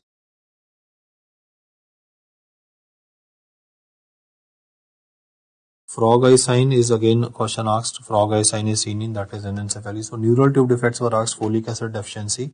Mostly in internal medicine, we find that if a woman is using antiepileptic drugs, then valproate and all other antiepileptic drugs, they can cause folic acid deficiency, and therefore they can be a development of neural tube defects in the baby in future. The safest antiepileptic drug in pregnancy is lamotrigine. That will have the least incidence of development of neural tube defects. These were a couple of miscellaneous questions that you need to remember. Next are a couple of slides from clinical hematology. One, in this image, I would like you to specially pay attention to the prominent cheeks of the patient. You can look at the nostrils of the patient. They look like animals. Our nostrils are pointing downwards. I can just bring it to focus again. If you look here, the nostrils, the image, in fact, look at again. One, I would like to point towards the pointed incisal teeth of the patient. You can look again, the teeth of the patient. Then you can notice the nostrils which are upturned, and you can look at the prominent cheekbones.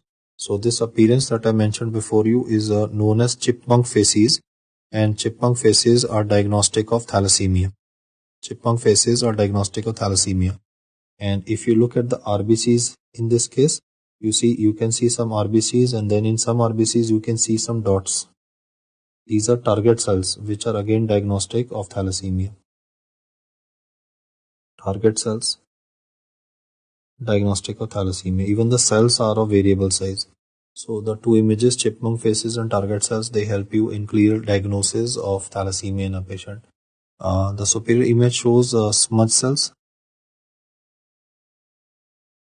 Smudge cells are suggestive of chronic lymphocytic leukemia, which is treated with fludarabine. And this image is of bone marrow because fat has been washed out, so that's why this is empty spaces. This is bone marrow of the patient, and it also looks hypocellular. So hypocellular bone marrow can be a feature of aplastic anemia. A 16-year-old female with pallor hepatosplenomegaly presents to your clinic. On peripheral smear presentation is given. What is the likely diagnosis? If you look at the image, you can notice the target cells present here, and therefore the diagnosis would be thalassemia. Intermedia because presentation is at 16 years of age. So target cells are characteristic. Target cells are also encountered in chronic liver disease. Target cells are seen in thalassemia, intermedia, and chronic liver disease.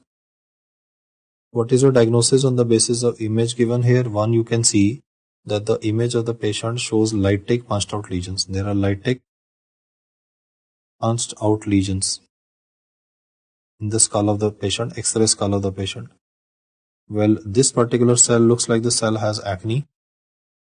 This cell is known as MOT cell, MOTT. This is due to accumulation of light chains in the cytoplasm. This is again a plasma cell. This is known as a flame cell. So MOT cell and flame cells, they are helpful in diagnosis of multiple myeloma. So the clinical diagnosis of this patient will be plasmacytoma. Reason is lytic punched out lesions, MOT cell, and a flame cell. A 45-year-old person is having complaints of paresthesias in hands and feet with progressive spastic weakness. On examination, ankle jerk is absent with the Babinski sign noted. So if you read this question, it once tells you that there are sensory complaints in the patient and there is a development of motor complaint in the form of spastic weakness which is developing in the patient. So it's a combination of sensory and motor symptoms. So if it was a child, I would have thought in terms of lead poisoning. On examination, there's an absent ankle jerk with Babinski. So neurological deficit is given. Upper motor neuron lesion manifestations are given in the question and sensory involvement is given. And then he has mentioned the fact that the peripheral smear is given. Let's look at the peripheral smear. In the peripheral smear, one, you can notice that some of the RBCs are relatively bigger RBCs. So that gives me evidence of macrocytic anemia. And then even in the spinal cord, in the spinal cord, there are pointers given for the demyelination part. Though the image is little blurred, I'll just try to highlight it. There is some evidence of the fact that there could be demyelination occurring in this area of the spinal cord. So the clinical diagnosis of this patient on the basis of these findings would be there is clinical neurological deficit, there is motor, sensory and anemia. This is a presentation of subacute combined demyelination of the spinal cord. In SSAD, corticospinal pathway involvement will cause upper motor neuron lesion. The involvement of the sensory pathway like dorsal column can cause sensory complaints in a patient, and then macrocytic anemia anyway present in the slide. So the correct diagnosis for this patient will be given as B, macrocytic anemia, which is resulting in development of these manifestations. Lead poisoning, well, can be a possibility, but then lead poisoning does not cause any does not cause any demyelination in the spinal cord or any spinal cord lesion per se. Miller-Fisher syndrome will present with ophthalmoplegia, ataxia and areflexia. Miller-Fisher syndrome presents with ophthalmoplegia, ataxia and areflexia, not given in this question. Davick's disease is a variant of multiple sclerosis. It is also known as neuromyelitis optica. The presentation is that of blindness with transverse myelitis. And neither there is blindness given in the question, neither there is transverse myelitis given. So Davick's and Miller-Fisher are easily ruled out. Why? Because Miller-Fisher syndrome presents with triad OAA, ophthalmoplegia, areflexia, ataxia, and Davick's is neuromyelitis optica. Optic neuritis is not given in the question. So you have to select between A and B only. And spinal cord involvement is ruling out the possibility of lead poisoning in the patient. And lead poisoning, yeah, another point. Lead poisoning should cause microcytic anemia. But in this case, you are not seeing any microcytic hypochromic cells. All the cells look of normal size or slightly bigger, but not of the smaller side. So lead poisoning has been ruled out because there would be microcytic hypochromic anemia, whereas this anemia is not in the slide. A patient with the following peripheral smear and X-ray spine will present with. So you can see these sickle-shaped RBCs, and you can see the fish vertebra. So the clinical diagnosis is sickle cell anemia. Sickle cell anemia presents with, we read options, hand-foot syndrome. Okay. Hand-foot syndrome, yes, I would say is a presentation because of sickling crisis in this condition, because the RBCs are very sticky. Black urine is not a feature of sickle cell anemia. That's a feature of paroxysmal nocturnal hemoglobinuria. Elevated haptoglobin. Well, in all patients who are having intravascular hemolysis, haptoglobin becomes lesser. So haptoglobin should not be elevated. Rather, haptoglobin is a mop for free hemoglobin. It should become lesser. Splenomegaly with gallstones, that is the close option, splenomegaly. But you see, in sickle cell anemia, you have is a development of autosplenectomy. So why D is not an answer to this question is because there is a autosplenectomy present in patients of sickle cell anemia, and in this case it is written splenomegaly. So by exclusion, the correct answer to this MCQ would be A, that is hand-foot syndrome. This will cause extreme pain, not hand, foot and mouth disease, hand, foot, mouth disease.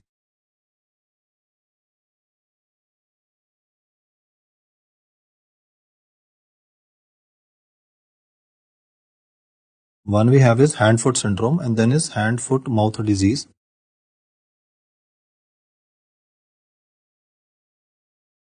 So hand-foot-mouth disease, that is caused by Coxsackie B. So one we have a hand-foot-mouth disease, then is hand-foot syndrome, that could be sickling crisis, that could be contributing to it. A 8-year-old boy with requirement of multiple blood transfusions and X-ray skull was performed. All are true about the condition except. So he has mentioned multiple blood transfusion, and you can see the characteristic hair on end appearance.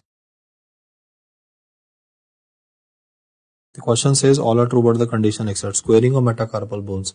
You see a metacarpal bone would look slightly like a dumbbell. And in thalassemia patients, because there is expansion of the bone marrow.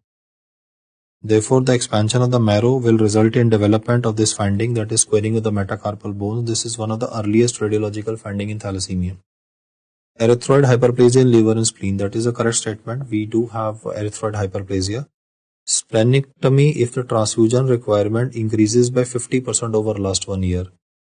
Yes, that is a correct statement, because this is one of the indications for splenectomy.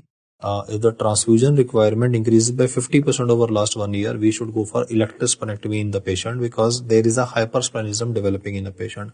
Iron chelation leads to bronze diabetes. That's a wrong statement, because it does not lead to. Rather, iron chelation will prevent bronze diabetes, because if you continue giving packed RBCs to these patients, they will develop bronze diabetes. The iron will cause bronzing of the skin. It will cause damage to type 1, damage to the beta cells of the pancreas. So iron chelation in the form of D-ferriprone or iron chelation in the form of desferoxamine should be done in patients of thalassemia. It does not lead to, it rather prevents bronze diabetes. So that's why the answer to this question is delta. The image shows a child with acute lymphoblastic leukemia with the catheter. This would be called as a Hickman's catheter. This Hickman's catheter is mainly to provide chemotherapy to the patient. Malicot catheter is for intercostal drainage tube. Seminobrestia is for hemodialysis. So this is definitely ruled out. We talked about a seminobrestia fistula today, hemodialysis. Peripherally inserted central catheter would be from the arm of the patient or in the neck of the patient, but not from the abdominal wall. So it is rather a Hickman catheter for delivering chemotherapy. This is a portacath for chemotherapy delivery. A patient was started on R-CHOP regimen for non-Hodgkin's lymphoma. The investigation was done to monitor response to treatment. What is the investigation?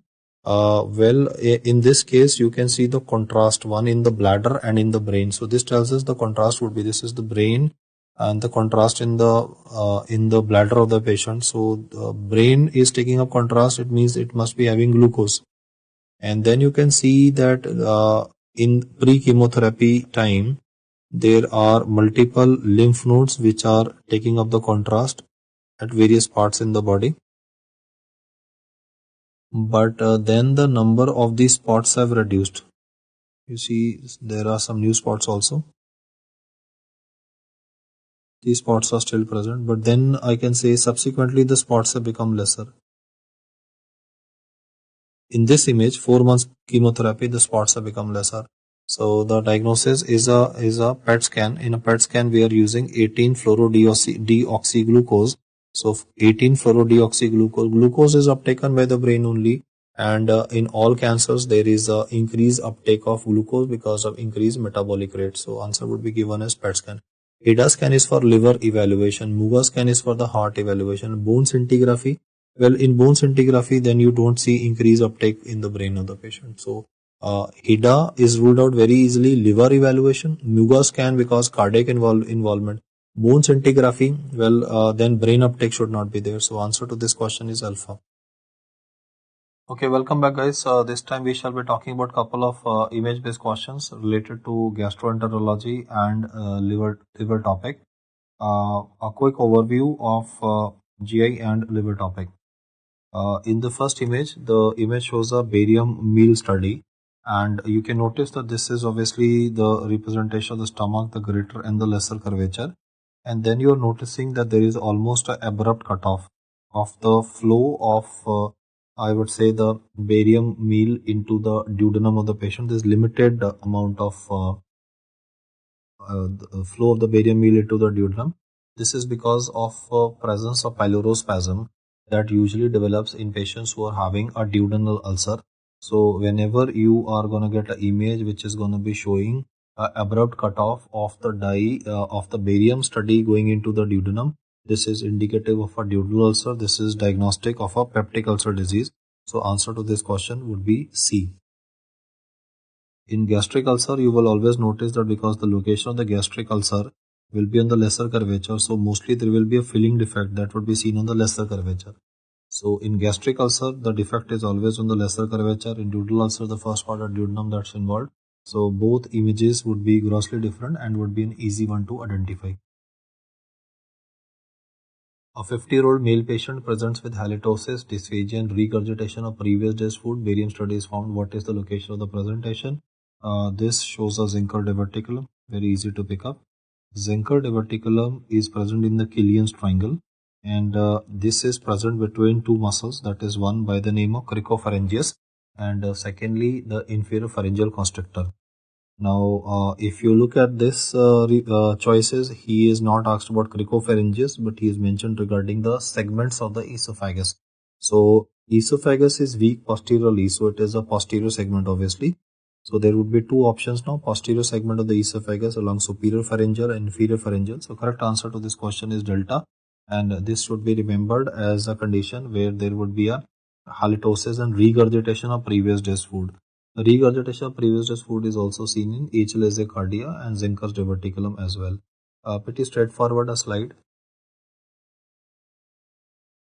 1-year-old child with failure to thrive and diarrhea, and on examination anemia and puffy eyes are noticed. Interstitial biopsy was performed. Well, if you read the question, you will notice that in this question, since there is mention of diarrhea and then interstitial biopsy was performed, so we are thinking in terms of malabsorption syndrome. One of the common causes of malabsorption syndrome when it comes to children happens to be celiac sprue. And when you cast a glance at the histopathological slide, you will notice the fact that in this person there is rather I would say flattening of the villi, or there is flattening of the epithelium of the gut. So in the setting of celiac sprue, flattening of the villi, and history of anemia tells me that duodenum is involved in the patient, and puffy eyes tell me that the anemia deficiency can be so severe that it could cause heart failure in a patient, and puffy eyes could also be because this condition could be having protein losing enteropathy. You see, puffy eyes will always occur whenever there is a heart failure or there is decrease in the protein, and in this condition there could be a possibility that there could be a decrease in the protein that is because of protein losing enteropathy. All are true about this condition except cryptopsis. I have read about cryptopsis in Crohn's disease and not in celiac sprue, which looks like a probable diagnosis of this question. Associated with diabetes mellitus type 1. Yes, patients of celiac sprue in future can develop type 1 diabetes, so choice Bombay is correct. Increased lymphocytes in lamina propria. Yeah, there is a inflammatory cells which are present in the lamina propria. This is because of the I would say the inflammation component in the gut of the patient because of antibody mediated damage, and then anti-epidermal transglutaminase antibody is associated with dermatitis herpetiformis. You see, in celiac sprue, the antibody that is seen, which is diagnostic, is mainly anti-endomyosil antibody. After the anti-endomyosil antibody, the second antibody that is present is anti-TTG, that is anti-tissue transglutaminase antibody. However, now look at the matching name. It is anti-epidermal transglutaminase antibody, which is with dermatitis herpetiformis. So, since this patient is having celiac sprue, which is based on the diagnosis of a child having malabsorption syndrome and having anemia because duodenum is involved in celiac sprue, so clinical circumstantial evidence goes in favor of celiac sprue. Biopsy specimen showing flattening of villi goes in the favor of it. The correct answer to this question, which is all except, is alpha, because cryptopsis is a feature of Crohn's disease. All are true about this condition, which is shown in the image, except you will notice that this image shows a sawtooth appearance. This shows diverticulosis. You see, there is a difference between diverticulitis and diverticulosis. This that is mentioned here is a sawtooth appearance, like we discussed sawtooth appearance with respect to those patients. I'll just show you the sawtooth again. You can just see the marking once again. This sawtooth appearance is different from the sawtooth appearance in ECG of atrial flutter. Obviously, diverticulosis is the presentation here. Let's say pick up this all except MCQ. Defect occurs between Taenia coli and the blood vessel entering the colonic wall. Yeah, I mean, this is a outpouching that is developing in the wall. So defect occurs between Taenia coli. That's okay. They are a result of tractional force. We find that diverticulosis is more common in people who eat non-vegetarian food, especially I would say meats which are difficult to digest like beef, etc. So because of the low fiber diet. in the gut, you could be having this diverticulosis developing. Most common site for this is sigmoid colon. Yes, so most patients present with left iliac fossa pain. High fiber diet will reduce the incidence of this defect. A 38-year-old patient complains of rectal bleeding, tenesmus, and mucus discharge. On examination, the patient is found to have anemia, hypoproteinemia, and electrolyte disturbances. So the blood loss must be very substantial because he's having rectal bleeding, tenesmus, mucus discharge, and he's having hypoproteinemia. So I am considering substantial blood loss in the patient. A radiological examination is shown here. So this image is that for ulcerative colitis, you can see that there is a loss of mucosal granularity. There is a pipe stem colon which is shown here. So in the light of the data that this is ulcerative colitis in a patient, let's consider our options which are given here. Most common site for ulcerative colitis or most common site for the condition is rectum. That's okay. Rectum is the commonest site. Sarcoileitis and ankylosing spondylitis are associated. Yeah, in inflammatory bowel disease, ulcerative colitis, we have association with sarcoileitis and ankylosing spondylitis. Rheumatic manifestations are the most common extraintestinal manifestations. Extraintestinal manifestations in inflammatory bowel disease. Then extraintestinal manifestations which are found in inflammatory bowel disease. The most common one would be arthritis component, joint involvement, and the arthritis that can be seen in these patients can mimic the arthritis that we see in actually B27 positive patients. So the answer to this question would be given the choice alpha and beta of this question is correct. 50% risk of developing cholangiocarcinoma. Yes, patients of ulcerative colitis have an increased risk of developing cholangiocarcinoma. How? We find that in ulcerative colitis there is a higher incidence of primary sclerosing cholangitis, and primary sclerosing cholangitis will be a risk factor for cholangiocarcinoma. So it's an indirect statement that has to be picked up the fact that if primary sclerosing cholangitis incidence is more in ulcerative colitis, then cholangiocarcinoma risk will also be more. Campylobacter jejuni infection can mimic early phase of the infection. Well, not exactly, because Campylobacter jejuni will be contributing to dysentery, but then it would not be having features of anemia, hypoproteinemia, and electrolyte disturbances. So the question says which of these is a false statement. So I would put the answer as delta as the answer to this question. Reason why it is delta is because the remaining statements are correct for this particular topic. Rectum is involved, cholangiocarcinoma, and rheumatic manifestations are common. So this is the most inaccurate statement out of the four ones. So based on merit, the answer is delta. A barium swallow shows presence of apple core appearance. Obviously not. This is a swallow, and then you can see this defect which is present, which is in the lower part of the esophagus. So we are going to call it a Schatzki's ring.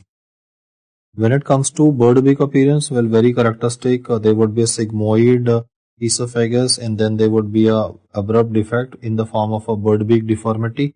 That is a feature for achalasia. Esophageal web cannot be identified on a barium swallow. You need a upper GI endoscopy for a esophageal web. So I have ruled out choice number D in the MCQ because you need an endoscopy for it. You need A is ruled out because that's a feature with malignancy. It doesn't look like an apple core. So anyway, we had to select between a bird beak and Schatzki's ring, and the correct answer to this question would be beta. Compare the intestinal biopsy specimen of a patient before and after diet restriction. As you can see, if we are talking about this is villus atrophy. The image shows very characteristic villus atrophy, and this image shows a regeneration of the same epithelium. Most common complication of celiac sprue is development of cancer. Well, that is a true statement. It's a quote directly from Harrison that there is an increased risk of lymphomas. In patients who are having celiac sprue, intestinal lymphomas are more common. Most sensitive test is anti-endomycin antibody. That's okay. Anti-endomycin antibody and anti-TTG antibody. More sensitive is anti-endomycin. Classic changes in celiac sprue occur in submucosa. Changes occur in mucosa. This is a wrong statement because changes occur in mucosa. Associated dermatitis herpetiformis, yes, I know it. So, if I read this question analytically, you can see that A, B, and D are very straightforward statements that you need to pick up. If there will be any benefit or doubt in this question, it would be only between statement number A, that the most common complication celiac sprue is development of cancer. A lot of guys take up the most common complication celiac sprue is dermatitis herpetiformis. That is not the correct statement. Dermatitis herpetiformis is seen. It is a skin involvement that is commonest, but that is not the commonest complication of celiac sprue. So, reason why some guys have casually answered A in the actual paper is because they thought that dermatitis herpetiformis is common, which is not the case. So, it was a very intelligently framed question, and the changes are in the submucosa. So, careful reading is recommended in questions. A patient of 30 years of age presents with loose stools, lower abdominal pain, weight loss, diarrhea, passage of blood and mucus on sigmoidoscopy. The presentation is shown. You would get tired the number of colons, the number of polyps which are present in the large intestine of the patient. So this would be a clinical diagnosis of familial adenomatous polyposis. Why? Because one, I can see so many polyps in the image. Second, patient is having symptoms of weight loss, diarrhea, which tells me that there is a malabsorption syndrome occurring in the patient. And he says all are true about this condition except. More than 100 colonic adenomas are diagnostic of this condition. That's a correct statement. That's the reason why we have to go for colectomy in the patient and not a polypectomy. Polyps and malignant tumors can develop in the duodenum and the small bowel. They are mostly present in the large bowel, but can develop in the small bowel as well. So that is not a wrong statement. The condition is associated with benign mesodermal tumors like desmoid tumors and osteomas, right? A and C are very easily ruled out in this question. Very straightforward statements. More than 100 polyps and mesodermal tumors. But choice number beta, a little bit of thought process. It can hamper your thought process because this condition is mainly having polyps in the large intestine. D is condition is associated with APC gene of chromosome 4. We know that this is not chromosome 4. This would be chromosome number 5. So therefore the correct answer to question number 108 should be given as delta. This would be the answer in the question.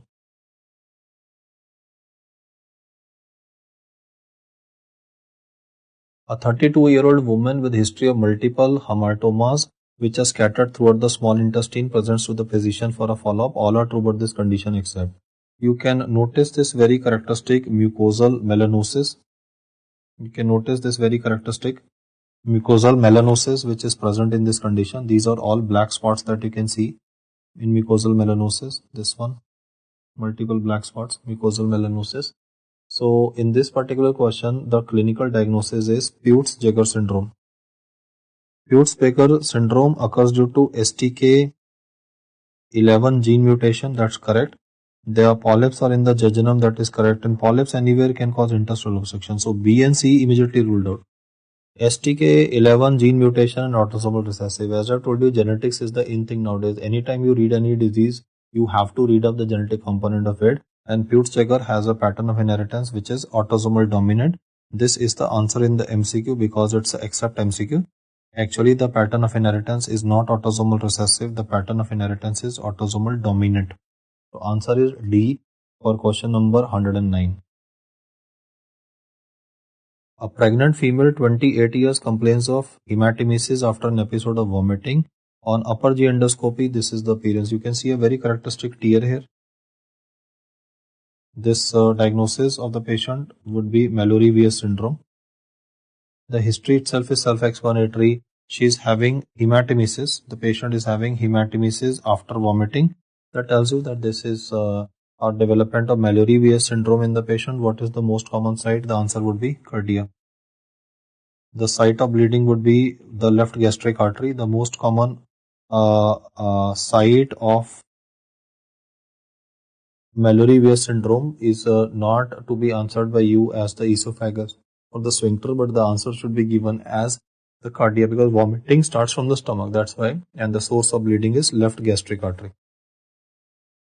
A 8-year-old intravenous drug abuser, very surprising. 8-year-old, you would have seen videos on YouTube, children doing drugs, children from slums doing drugs. So I mean, it's very unfortunate situation that poor people in our country, especially children who are underprivileged, are being exposed to drugs, and they're very proud of using them. One of the scan here shows ultrasound. This would be the gallbladder of the patient, very easily visible, and rest is the liver infrastructure, and you can see these biliary radicals present. So nothing much on this scan. But then this particular scan that is mentioned here, this is referred in the textbook as starry sky appearance on a ultrasound liver. And starry sky appearance on ultrasound liver is a feature of viral hepatitis. So this is the IV drug abuser. That itself is a hint in the question, with vomiting, jaundice, right upper contrary pain. So the ultrasound abdomen shows evidence of acute viral hepatitis. Remember, starry sky liver is a finding of viral hepatitis. It is the ultrasound finding, like you read about starry sky appearance on lymph node biopsy. That is gonna be a Burkitt's lymphoma. Starry sky appearance in a non-contrast CT scan, that is neurocysticercosis. Similarly, here remember viral hepatitis, it would be starry sky liver on ultrasound. A CT abdomen of a 10-year-old child with high-grade fever for last 5 days shows. So you can notice that in the liver of the patient, you can see a very well-subscribed liver abscess present. And this well-subscribed liver abscess that I have mentioned here before you, this would be filled with pus. So this goes in favor of a liver abscess in a patient. This well-subscribed lesion, this one, this goes in favor of a liver abscess in a patient. So pretty straightforward a question. CT abdomen, high-grade fever for 5 days, liver abscess. It could be amoebic liver abscess, pyogenic, that we'll have to work out on blood tests in a patient, and obviously if required, the abscess is very big, aspiration might be required. Well, what is this? This is contrast in the stomach of the patient. You can see the contrast in the stomach. We are doing a contrast study here, so we made the patient drink the contrast also. So contrast in the stomach is shown here.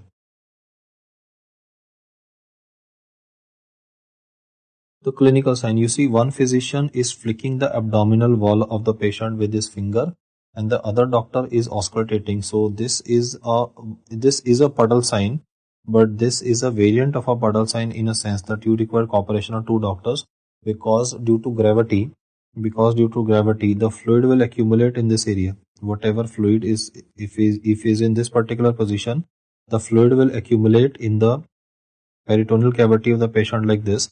So when you will flick with your finger, the fluid is gonna move, and that movement of the fluid is gonna be auscultated by the other doctor. So this is a puddle sign being elicited, used for detection of fluid as little as 120. That's okay. That is true. I mean, puddle sign can detect fluid as little as 120 ml. Sign is false positive in massive splenomegaly. Okay, I mean, spleen is soft, so can be false positive. As sensitive as ultrasound, no ways. And then can be elicited by ausculto percussion method. That's what is being done here.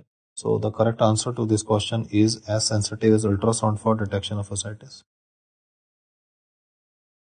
A 35-year-old construction worker with a pre-existing seropositive rheumatoid arthritis complains of progressive difficulty in breathing. So he is a rheumatoid arthritis patient, and you can notice this circumscribed nodule. This I'll just bring it to focus again. This area that there is a circumscribed nodule present. This could be a rheumatoid nodule. And because there is a rheumatoid nodule present in the patient, the circumscribed one in the image, as you can see, this is a circumscribed nodule which is present in a patient who is already having rheumatoid arthritis. So this goes in favor of diagnosis of Kaplan syndrome. Even by theory, the question is very straightforward. Rheumatoid arthritis patient having seropositive rheumatoid arthritis. He's a construction worker and he's having this difficulty in breathing. So what is the diagnosis of the patient? A 35-year-old construction worker with pre-existing seropositive rheumatoid arthritis complains of progressive difficulty in breathing, and chest X-ray was found. Choice number alpha is Kaplan syndrome. You can notice the circumscribed lesion present in the patient. This could be a rheumatoid nodule which is present in this particular patient. This is visible on an X-ray. Considering the possibility, first one, Kaplan syndrome. Okay. Well, what is Kaplan syndrome? Then it is a combination of Kohlwerker's pneumoconiosis with rheumatoid arthritis. So since he's mentioning construction worker, we have to keep our options open. because construction worker with pre-existing rheumatoid arthritis, that's okay, but then coal workers pneumoconiosis with rheumatoid arthritis is Kaplan syndrome. Option B is Felty syndrome, that would be rheumatoid arthritis, which is associated with splenomegaly and neutropenia. Well, Felty is definitely ruled out in this particular question. Choice B is ruled out immediately. Bronchiolitis obliterans organizing pneumonia is immediately ruled out because it will cause pulmonary fibrosis, interstitial lung disease. The lung volumes will look normal in this condition. So we will have to select between two very close answers, that is lung cancer versus Kaplan syndrome. Now, because of the fact that he is mentioning lung cancer to have a circumscribed lesion is a little unlikely. This was a well circumscribed lesion. So considering that this is how the students told me the question was, so I have kept it like this. I mean, I did not modify the question in my favor, but we will go here in the question as Kaplan syndrome. Why Kaplan? Because we can consider this, he is mentioning rheumatoid arthritis information. So rheumatoid arthritis patient will be having nodules. You see, in a patient, one disease is first disease to be considered is rheumatoid arthritis only. To say that rheumatoid arthritis patient is developing lung cancer 35 years of age, a little far-fetched issue. So clinically, we will keep this as Kaplan syndrome and we will be doing a CT scan in the chest. That would help us in evaluating further, but probable clinical diagnosis is Kaplan. So answer should be given as A. Why not a lung cancer? Age of the patient. Why not lung cancer? Circumscribed lesion. These are 2 points against a lung cancer. Why rheumatoid arthritis? Well, rheumatoid arthritis, Kaplan, because rheumatoid arthritis history is given and there is a circumscribed nodule which indicates rheumatoid nodule presentation. Which of the following will not be a feature of this patient whose urine nitroprusside test is positive? So we have a very skinny, tall guy. This presentation where the arms of the patient are fairly long, reaching up to the middle of the thigh of the patient, and then the patient is tall, substantially tall, and urine nitroprusside test is positive. This goes in diagnosis of homocystinuria. In patients of homocystinuria, we have a Marfanoid habitus, that's right. We have lens dislocation also, that is ectopia lentis. Prothrombotic state, yeah, these patients have higher tendency to form coronary or cerebral thrombosis. Arachnodactyly, they can have Marfanoid habitus, so long fingers, but they have mental retardation. So the answer to this question will be delta. Okay guys, welcome back. We shall be talking about image-based questions in neurology at the moment. In the very first image that I have kept for you, you can see that this is representing a ring enhancing lesion. This ring enhancing lesion could either be tuberculoma or it could be neurocysticercosis. You can see this hypodensity inside the ring enhancing lesion, which is the scolex of the future worm that would be developing. So the image shows a ring enhancing lesion, diagnostic of neurocysticercosis, and this area that you can see, this one, this is the perilesional edema, cerebral edema, vasogenic edema, which is present in the patient. To reduce it, which you will have to give dexamethasone to the patient. So the image here shows non-contrast CT scan. There is a hypodensity, that the black spot that I'm talking about. Then there is perilesional edema that is seen. It's a single ring enhancing lesion that further favors the diagnosis of neurocysticercosis. We are aware of the fact that in neurocysticercosis we see a starry sky pattern, but that is relatively a late presentation. So I have here given you an image which is relatively early presentation, and this patient was also having generalized tonic-clonic seizures, so the EEG of the patient is attached. Moving on to the next image. This image shows a MRI brain, and the MCQ says, which of the following drugs is not used in the condition shown in central nervous system? Now if I evaluate the brain of the patient from the gyre, which look pretty decent, there's no atrophy of the gyre, but then you can see these white lesions which are present, and these white lesions which are present in this patient at the moment, these white lesions are the ones which are periventricular lesions and are known as Dawson fingers, DAWSON. Now the point is guys that Dawson fingers are diagnostic of multiple sclerosis, and the question says which of the following is not used. So in multiple sclerosis, We use methylprednisolone. Why do we use methylprednisolone? That is, if a patient of multiple sclerosis is having optic neuritis, then for management of the blindness component, methylprednisolone, which is a hypotensive steroid, will be administered to the patient. The second drug is fingolimod. It's an oral molecule. It is a disease-modifying drug to be used in patients of multiple sclerosis. Metoxantrone, in fact, this drug causes a significant reduction in the disability score of patients of multiple sclerosis. In fact, metoxantrone and natalizumab, they cause a significant reduction in the disability score, and they are one of the preferred drugs to be used in multiple sclerosis. Obviously, the DOC for multiple sclerosis is beta interferon. That's the first drug to be used. But if a patient is not responding to standard conventional treatment, then in multiple sclerosis we are using metoxantrone and natalizumab. They cause maximum reduction in the EDSS score, that is expanded disability severity score. Intravenous immunoglobulins, well, they are not used in multiple sclerosis. These are drugs which are used in Guillain-Barré syndrome. Intravenous immunoglobulin is useful for management of patients who are having Kawasaki disease. Then it is useful for myasthenic crisis. It is useful in acute ITP, but definitely not multiple sclerosis. So the correct answer to this MCQ will be given as delta. Drug not used in multiple sclerosis, that's the answer on the basis of the image. Dawson fingers is going to be answered by you as intravenous immunoglobulin. This is the Dawson finger issue that I was talking about. This looks like, finger projections, this area. You can also see multiple plaques which are present over the brain parenchyma. These plaques are indicative again of gliosis that will occur in the brain in patients of multiple sclerosis. Also, you can see that the lesions are present periventricular. And what is Utto phenomenon? Utto phenomenon is a development of neurological features on heat exposure. Like patients of multiple sclerosis can develop neurological features like blurring of vision after taking a hot shower. That's a very weird statement, right?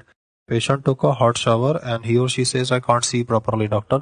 In multiple sclerosis, we have neurological symptoms precipitated by gym workout.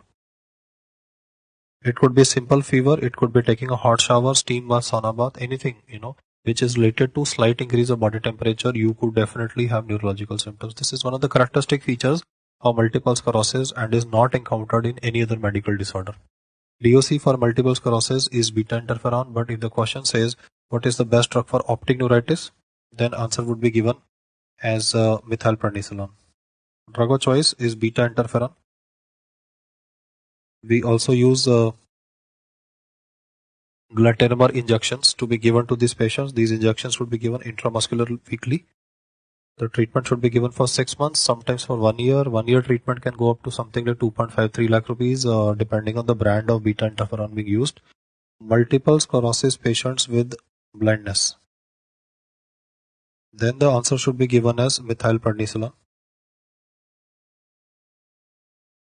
Optic neuritis, then they can ask you about a multiple sclerosis variant that is known as Devick's disease. In multiple sclerosis variant, that is Devick's disease, again for Devick's disease, remember the fact that for Devick's disease, which is a variant of multiple sclerosis, the drug to be used is methylprednisolone again. Investigation of choice for this condition is gadolinium enhanced MRI.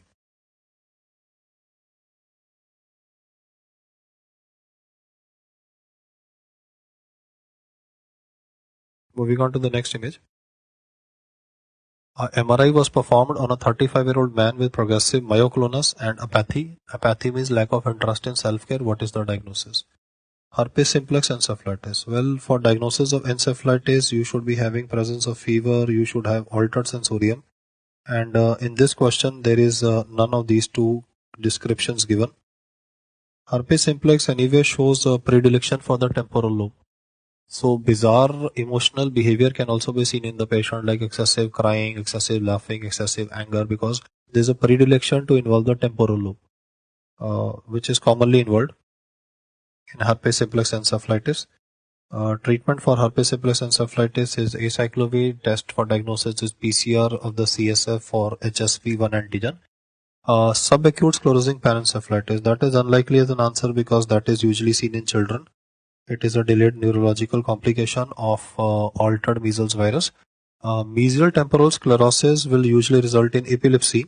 So since these three options are ruled out, the diagnosis of this patient will be kept as prion disease. Well, what does the image show? You will notice the fact that this area,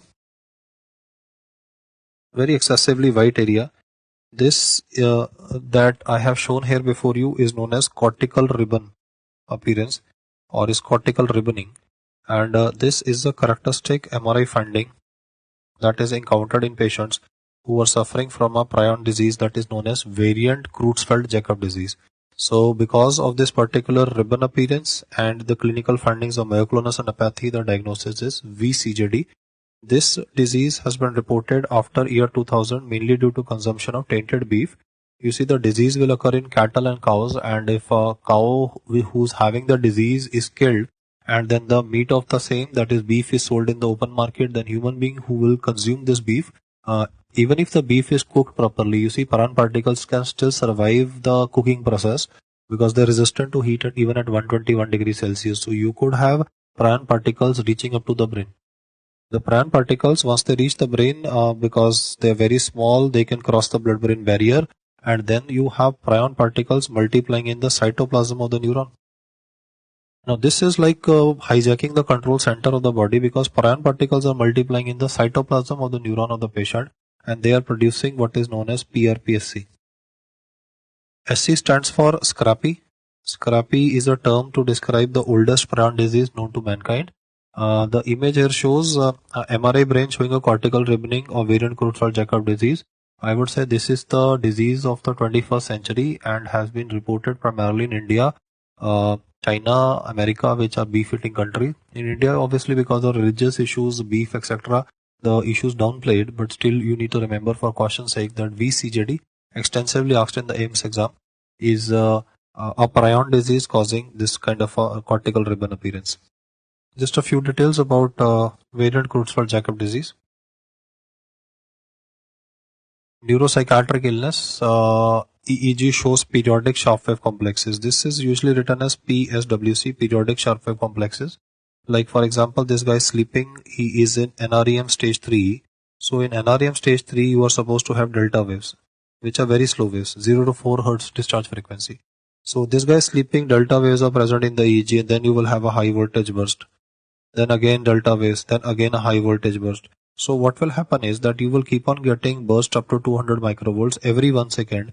Because these high voltage bursts are repeated again and again, you call them periodic sharp wave complexes, and the background rhythm is delta wave, which is a normal rhythm of 0 to 4 Hertz discharge frequency. The MRI of the patient will be showing findings which are known as pulvinar sign, hockey stick sign, and cortical ribboning. Ribboning I showed you. Hockey stick sign. Well, that's again a very interesting question. Hockey stick sign. Hockey stick sign has been asked for the following situations: ECG, echo, and then MRI brain. So if you read about hockey stick sign with respect to echo, this is mitral stenosis. That's the commonest valvular region in India due to rheumatic process. Hockey stick sign of ECG, this would be digoxin, not digoxin toxicity, but digoxin. And MRI head is anyway the topic that we're discussing, VCJD. Tonsil biopsy is not done for this condition as of now. We can do a CSF tau protein evaluation in the patient as well. CSF protein 14.3.3 is again a non-specific test for diagnosis of this condition. So in a multiple choice question, if they ask you to select one choice for diagnosis of this condition, then EEG is diagnostic of this condition because of periodic sharp wave complexes which are easy to identify. MRI findings will take some time to appear. Tonsil biopsy is not done, and protein 14.3.3 This could be present in any CNS infection, so this is not specific, and neither is CSS study for tau protein. Postmortem diagnosis, well, we are not interested in patient after the death. Coming to the next question. A 60-year-old man has presented with history of memory loss and fatigue. So memory loss probably is talking about Alzheimer's. On examination, however, he has bradykinesia with axial rigidity, so I'm wondering that this is a question of Parkinsonism.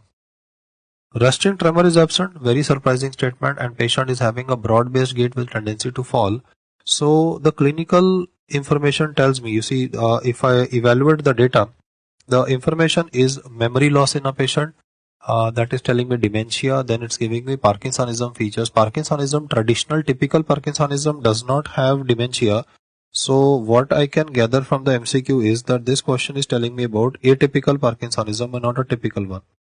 One of the key words in the MCQ, why this is atypical Parkinsonism, is because resting tremor is absent, because typical Parkinsonism, the earliest and the most common motor feature is resting tremor. But because he's having bradykinesia and axial rigidity, so this is definitely atypical Parkinsonism. It will have poor response to levodopa. This is except MCQ. Gaze palsy, yeah, one of the atypical Parkinsonism that we study is known as progressive supranuclear gaze palsy. So supranuclear gaze palsy is a feature that is involving superior colliculus in the midbrain. So gaze palsy, yes, sure. Now we stuck between two choices, intracranial hypotension and a pseudobulbar palsy. Well, pseudobulbar palsy involves that cranial nerves are originating from the base of the brain, so there must be some lesion in the brainstem due to which pseudobulbar palsy would be occurring in a patient. But intracranial hypotension. Now, intracranial hypotension is also a feature that is known as CSF leak syndrome. And considering the options that in this patient you can see at least the signal of the CSF in the ventricles of the brain. You can see the fourth ventricle, this that is shown here, this one, this is the fourth ventricle. So I would select in this particular question the correct answer as delta, that is intracranial hypotension. You see, lots of time in questions what will happen is that you will be stuck between two options and then you will have to select the best answer for the question. I have deliberately kept two close choices in this question. Pseudobulbar palsy can also be seen in atypical Parkinsonism due to involvement of the brainstem, but intracranial hypotension is definitely not. I'll just put pointers here to the fact that this is the tectum, this is the midbrain, this is the pons, I'll put a P here, pons, then this is medulla, spinal cord, posteriorly is the fourth ventricle, then is the cerebellum, this is the lobes of the cerebellum, this is the cerebellum posteriorly. So the way the diagram is given, we can evaluate the fact there's also an arrow given that the lesion is in the midbrain or the brainstem of the patient. Considering involvement of the brainstem, Parkinsonism is a disease involving substantia nigra, that's in the midbrain. But because there is also a possibility, because of clinical history, that this is atypical Parkinsonism, brainstem can be involved. So clinical diagnosis is atypical Parkinsonism, and the question is all are true about this condition except, so we do not have a intracranial hypotension. In fact, pressure in the brain is normal in patients of atypical Parkinsonism. That's why the answer to this question is delta. For the topic of atypical Parkinsonism, do remember the fact that there could be three atypical Parkinsonisms that are asked: progressive supranuclear gaze palsy, multi-system atrophy, and Huntington's disease in a patient. Progressive supranuclear gaze palsy will have a hummingbird appearance on a MRI. Multi-system atrophy will have a hot cross bun sign. And Huntington's disease would be having a MRI brain showing a finding of a boxcar ventricle. Not a racing car, a boxcar ventricle. These are three MRI head findings that are encountered in patients of multiple sclerosis, that are encountered in patients of atypical Parkinsonism. A brainstem can be involved in PSP and MSA. Huntington's disease is related to involvement of the caudate nucleus. 18-year-old patient with port wine stain. Well, this is the port wine stain, one half of the face of the patient. She is having mental retardation and recurrent focal seizure. So I am interested in the fact that she's having focal seizure. This tells me this could be a neurocutaneous disorder. Port wine stain is associated with a neurocutaneous disorder which is known as Sturge-Weber syndrome.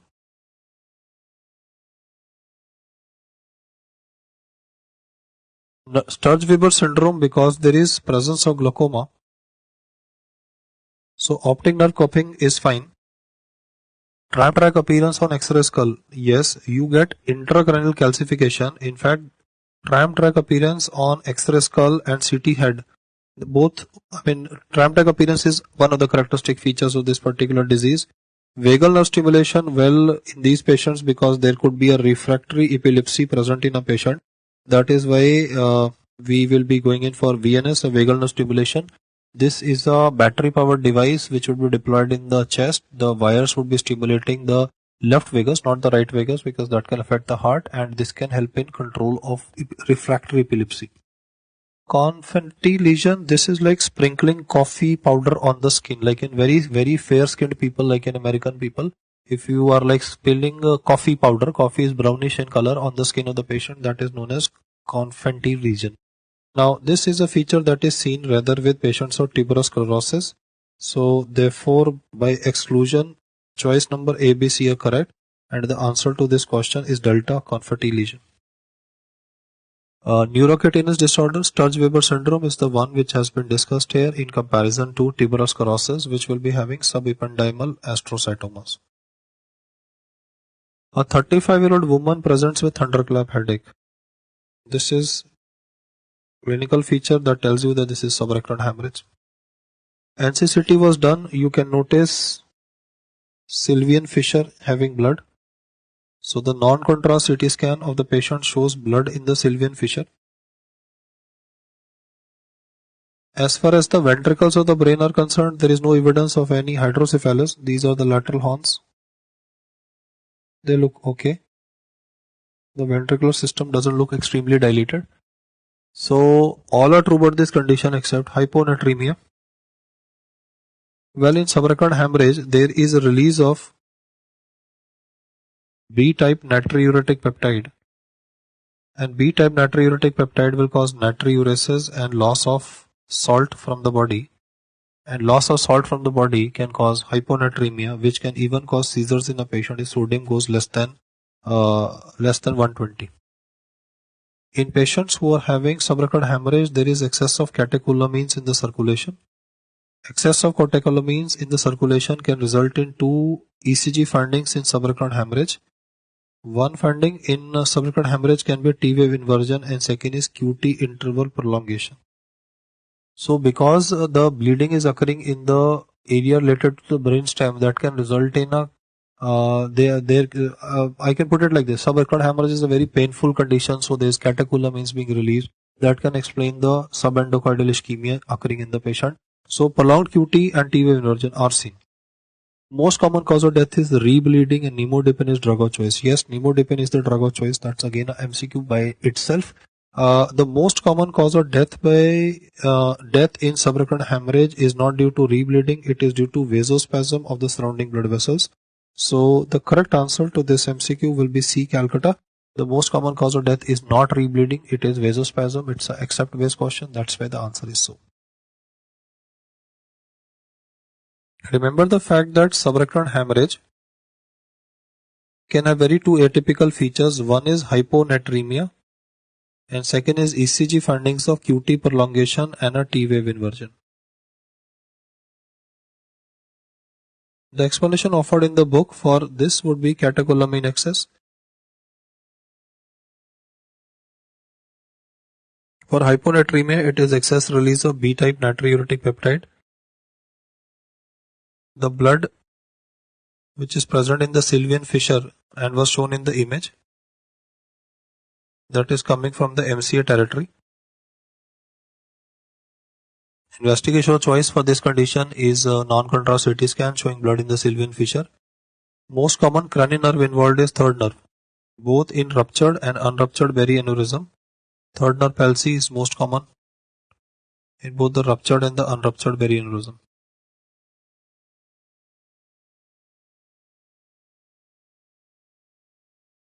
So this topic has been extensively asked in the exam, and all details of this atypical ones should be remembered. All are true but the reflex. So well, what is the reflex? The reflex being done in the patient is known as cremasteric reflex. In cremasteric reflex, you will stimulate on the medial side of the thigh downward, and this will cause a elevation of the testes upwards. You can look at the contralateral testes and compare the position. One of the testes is being slightly retracted upwards because of the tactile stimulation in a downward direction when you are stimulating the when you are providing a tactile stimulation in the root valley of L1, medial side of the thigh. Now, afferent nerve is femoral nerve, efferent nerve is genitofemoral. Yes, that's a correct statement. I have to be careful about the fact that they can swap the data of choice A and B. So it can wrongly say afferent is genitofemoral. So the way to remember is efferent, important pathway. That's a bigger name, genitofemoral nerve. Whichever way you want to remember it, efferent is an important pathway. So efferent is genitofemoral nerve that is involved in this patient. Root values L1, L2, inner part of the thigh is stroked upwards. Well, that's the wrong statement. So the correct answer to this MCQ will be given as delta, which is correct for the image shown below. So if you look at this image, you can see a doctor, he is performing a knee jerk in the patient. Root value for that is L2, L3, 4. That was the first reflex. If the question could have been on knee jerk. But then if you look at the arms of the patient is flexing his arms and is interlocking his fingers. So this maneuver is basically done for reinforcement for better elicitation of the jerks in the patient. The patient is being told to either clench teeth, and then interlocking of the fingers. This is known as Jendrassic's maneuver. So the question said what is correct? It is Jendrassic's maneuver that is being done in the patient. Wartenberg sign and Hoffman sign, they are, I can say, versions of Babinski of the upper limb. Like we have Babinski sign in the lower limb, Babinski sign of the upper limb. The counterparts are Wartenberg sign and Hoffman sign. And Gordon sign, here you just need to squeeze the calf muscle and you would be having a dorsiflexion of the great toe of the patient. This is just a variation of Babinski sign. In Gordon, you need to squeeze the calf, and squeezing the calf will cause dorsiflexion of the great toe and fanning of the smaller toes of the patient. So you can elicit Babinski sign by stimulation of the sole of the foot. But like in India, where people have a habit of walking bare feet, if somebody is having hyperkeratosis in the sole of the foot, then instead of trying to elicit the Babinski sign, you can elicit the Gordon sign in the patient. Which of the following statements is correct about the test being performed in the patient? The reflex is always brisk in case of motor neuron disease. The word is always brisk. Now this is a typical AIIMS MCQ where they play with English language. Always brisk in motor neuron disease. So well, motor neuron disease, I can say, has multiple variants. One variant is known as spinomuscular atrophy. In spinomuscular atrophy, the features that are present in the patient are of lower motor neuron lesion. Then we have a condition that is known as primary lateral sclerosis. Primary lateral sclerosis will be having only features of upper motor neuron lesion. And then you would be having a condition where you would have a combination of the two, upper as well as lower. This is known as amyotrophic lateral sclerosis. Amyotrophic lateral sclerosis is on which on Facebook there was this ice bucket challenge, and you had all these Hollywood celebrities. Whether they knew about it or not, they were still doing that ice bucket challenge for amyotrophic lateral sclerosis. You see, spinomuscular atrophy, that will cause features of lower motor lesion. And primary lateral sclerosis would be upper motor neuron lesion, and amyotrophic lateral sclerosis would be lower plus upper motor neuron lesion. So the first statement that is given here is wrong, because the question says reflex is always brisk in patients who are having motor neuron disease. As I told you, in motor neuron disease there can be three variants. In lower motor neuron disease you would have areflexia.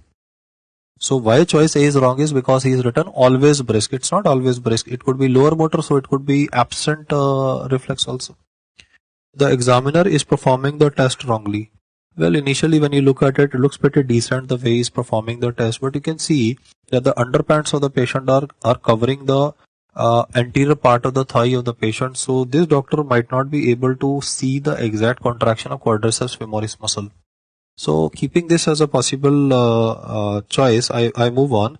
A reflex is always absent in case of peripheral nerve disease. Again, the point is again playing with English here. Always absent in peripheral nerve disease. Reflexes can be preserved in peripheral nerve disease as well, especially the demyelinations of mild variety. Reflexes can be normal. Root value is L1, L2, L3. So you see this is a wrong statement. Why it is wrong is because the reflexes can be preserved. And root value is L1, 2, 3. That is wrong because root value is L2, 3, 4. So this question is, I think, deliberately framed to test our English knowledge rather than, I would say, the clinical one. Answer to this question is beta. The examiner is performing the test wrongly.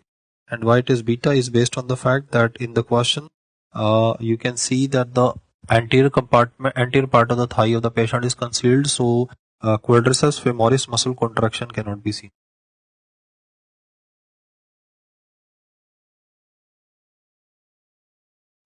Moving on. Okay guys, you can see that in this question there's a 65-year-old uranium miner who is present with muscle cramps and early morning headache, and the chest x-ray non-contrast CT scan is shown. Now if you are seeing a chest x-ray, you seeing a CT scan, he is basically trying to tell you that in the patient there will be a possible metastasis. One, I can notice the fact that there is a widened mediastinum in the patient.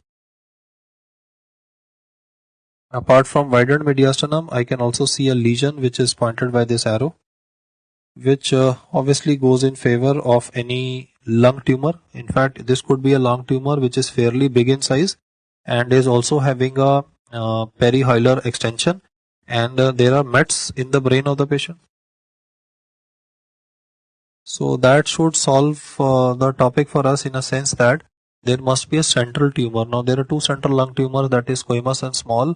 Widening of mediastinum, that's why central lung tumor, and central is either squamous and small.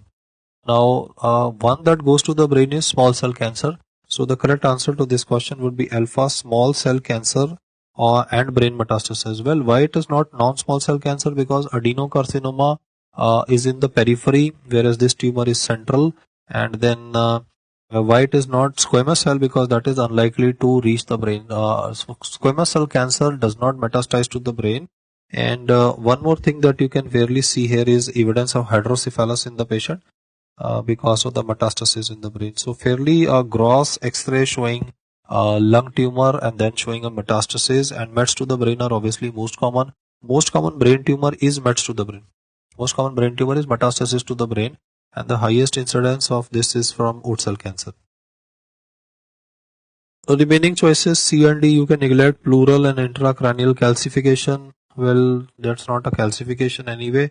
Not also a pleural calcification. Calcification pleural is very well defined, pleural lines, but this is not a pleural line.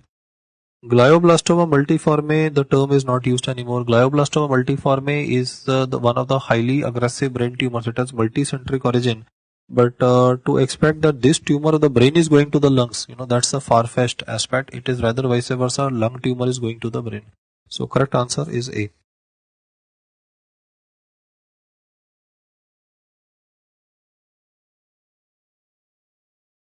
A 65-year-old man presents with dementia and poor urinary hygiene. On examination, reflexes of brisk and gait apraxia is noted.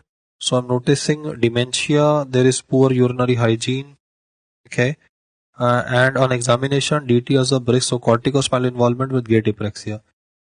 Two features that tell me that this is a frontal lobe involvement in a patient are urinary hygiene issues. Poor urinary hygiene, so he might be having urinary incontinence. And another feature of frontal lobe damage that is given in the question is gait apraxia. So these two features are anyway of frontal lobe damage. Dementia is also present, so that tells me it could be Alzheimer's disease, but then in Alzheimer's disease having this urinary incontinence, gait apraxia is a little far-fetched, and the reflexes are not brisk in Alzheimer's disease. So I'm ruling out Alzheimer's right away, because we don't have brisk DTRs. The Alzheimer is a pure gray matter disease. You don't have a white matter involvement. You don't have brisk reflexes in Alzheimer's disease, so that's ruled out. Frontal lobe tumor, yes, that is a high possibility. DTRs of brisk, gait apraxia is noted, but then dementia. You see, a frontal lobe tumor causing dementia is a little not matching. So we are now left with two situations: multi-infarct dementia and normal pressure hydrocephalus. I would go with the correct answer as beta, that is normal pressure hydrocephalus on the first look, because if you look at the ventricles of the patient, they're grossly dilated. This is, I mean, a very good way, a good image that shows temporal horns of the lateral ventricles which are dilated. So to have such extreme dilatation of the ventricular system is not a normal evidence. This question is based on NPH, normal pressure hydrocephalus.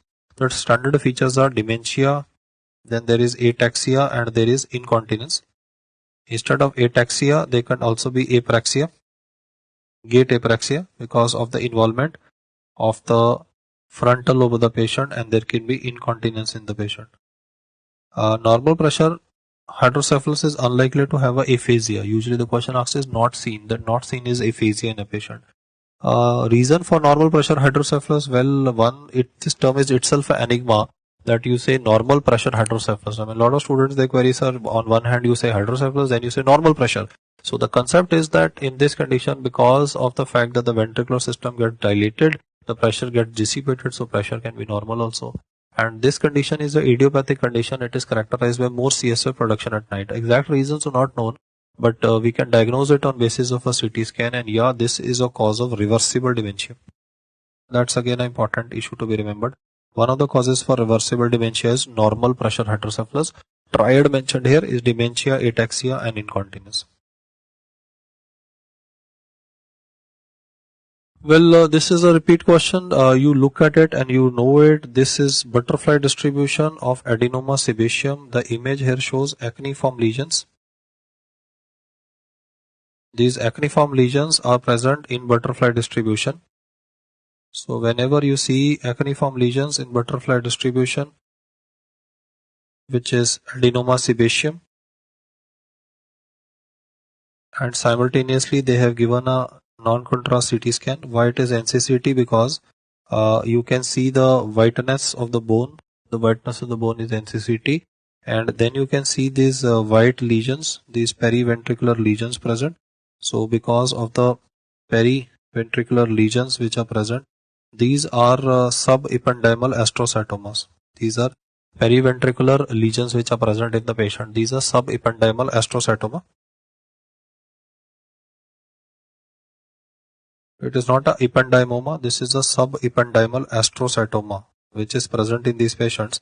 So considering all the options which are mentioned here, the correct diagnosis of this question would be given as given as C, that is tuberous sclerosis, which is a neurocutaneous disorder that has to be remembered. Sturge-Weber will cause port wine stain. One image I've shown you earlier, so this can't be Sturge-Weber.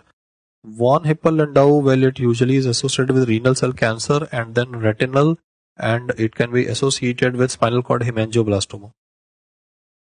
Ataxia telangiectasia will be having dilated blood vessels in the white of the eye, which is not given here, or dilated blood vessels anywhere else in the body. Eye of the tiger appearance, well, this disease very characteristic. You don't need a CT image for it.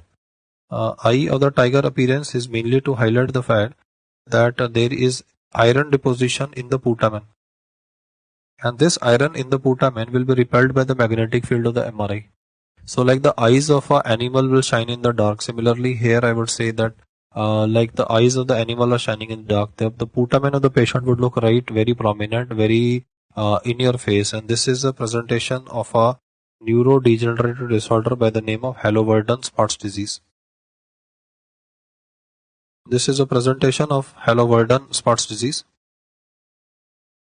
Now the point is that Halovirden-Spotts disease, their term is not used.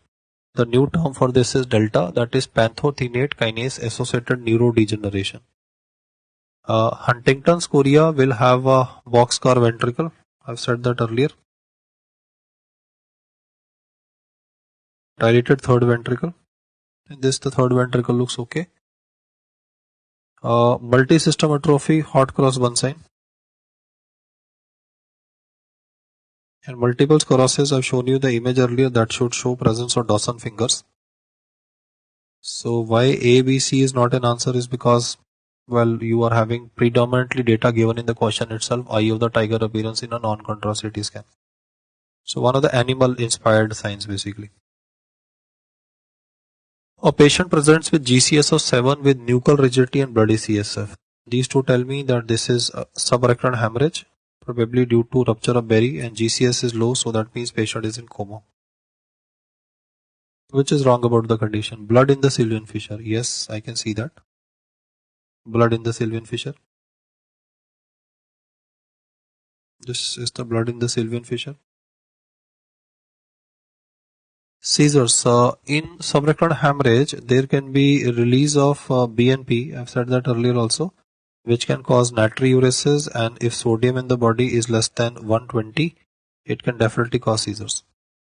Intraventricular extension. Yes, you can see the blood in the ventricles. You can see the blood in the ventricles. So blood in the sylvian fissure is present. Seizures can be explained by BNP release. Intraventricular extension is present. So the correct answer in this question is delta, that is ceftriaxone. There is no role of ceftriaxone for management of subrectal hemorrhage in a patient. The DOC for management of subrectal hemorrhage is nimodipine. For hypertensive crisis, we shall always be using nicardipine, but the best drug for management of patients who are suffering from subrectal hemorrhage is nimodipine. Extradural and subdural hemorrhages, instead of trying to give you a CT scan, I've tried to explain that there would always be a biconvex. There would always be a biconvex appearance of the bleed. This is biconvex appearance of the bleed.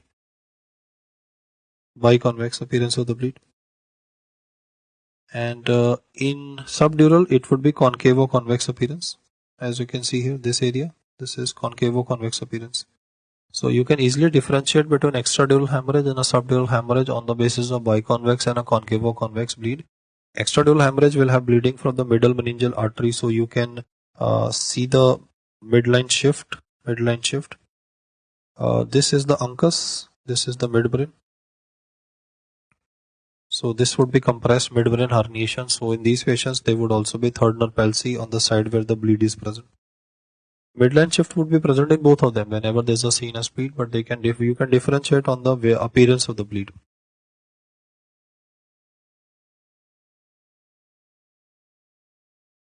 In this image, you can notice that there's a midline shift again. You can also notice this whiteness.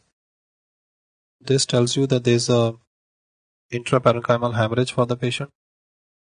IPH in the MCA distribution must be due to rupture of any blood vessel in the brain of the patient. So very straightforward image showing a intraparenchymal hemorrhage.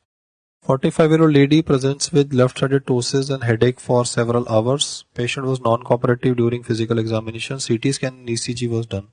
So ptosis is present in a patient. This gives me information about the fact that the third nerve could be involved in a patient. And third nerve which is present in any neurological patient is mostly associated with a ruptured berry aneurysm. Headache also gives credibility to the fact that this patient might have had a ruptured berry, secondary to which the manifestations will be occurring in the patient. Well, can I see some bleed? Yeah, I can see the bleed. That this would be sylvian fissure. Even here, some shadows can be seen. I can just retract them. Yes, the sylvian fissure bleed. The sylvian fissure bleed. So this is definitely subrectal hemorrhage, and the ECG finding is prolonged QT interval, as I have emphasized earlier also. Hutchinson pupil. You can notice the fact that on one side the pupil of the patient is constricting, but on the contralateral side, if I just rewrite again, this is how it is. When you are shining the torch in the eye of the patient, on one side you are getting a pupillary constriction, but contralateral side the pupil is showing a sluggish reaction to light. This Hutchinson pupil is indicative. This is ipsilateral to the IC bleed. On whichever side the intraocular hemorrhage would be present, on that side Hutchinson pupil would be present in the patient. A mixed martial arts boxer lost the match by a knockout. On 1 week later, he's having daily headache, vomiting and disorientation. GCS is 7, so he's in coma. Fundus shows papilledema, so it's a raised ICT. And the CT scan of the patient shows you can see a bleed which is not taking a characteristic biconvex appearance. You will also notice that where the white arrows are, there are areas of hypodensity. There are some areas of hypodensity. in between the hyperdensity. So there are two things shown here. One, you can see in the image that the area is white, that is hyperdensity. And in between this is hypodensity present. So the correct diagnosis for this patient is subdural hemorrhage. This would be the answer for this question. Why it is not a lobar bleed? Because lobar bleed will cause development of intraparenchymal bleeding. Whiteness would be present in the parenchyma of the brain. This is not present in this image, so that's why the answer is not A. Lobar bleeding or intra, they both mean the same, A and B. So I've ruled out A and B because of the fact that there is no evidence of such kind of a bleed. Well, what this is, I can say this could have a slight extension into the subdural space following the trauma. Subarachnoid bleed, yeah, some evidence can be present in this case, but then mainly the answer would be C, subdural bleeding. Answer is C. Moving to the next one, what is correct about the intracranial bleeding shown here? You will notice that once again in this image there is a concavo-convex bleed that is present. This concavo-convex bleed is showing blackness.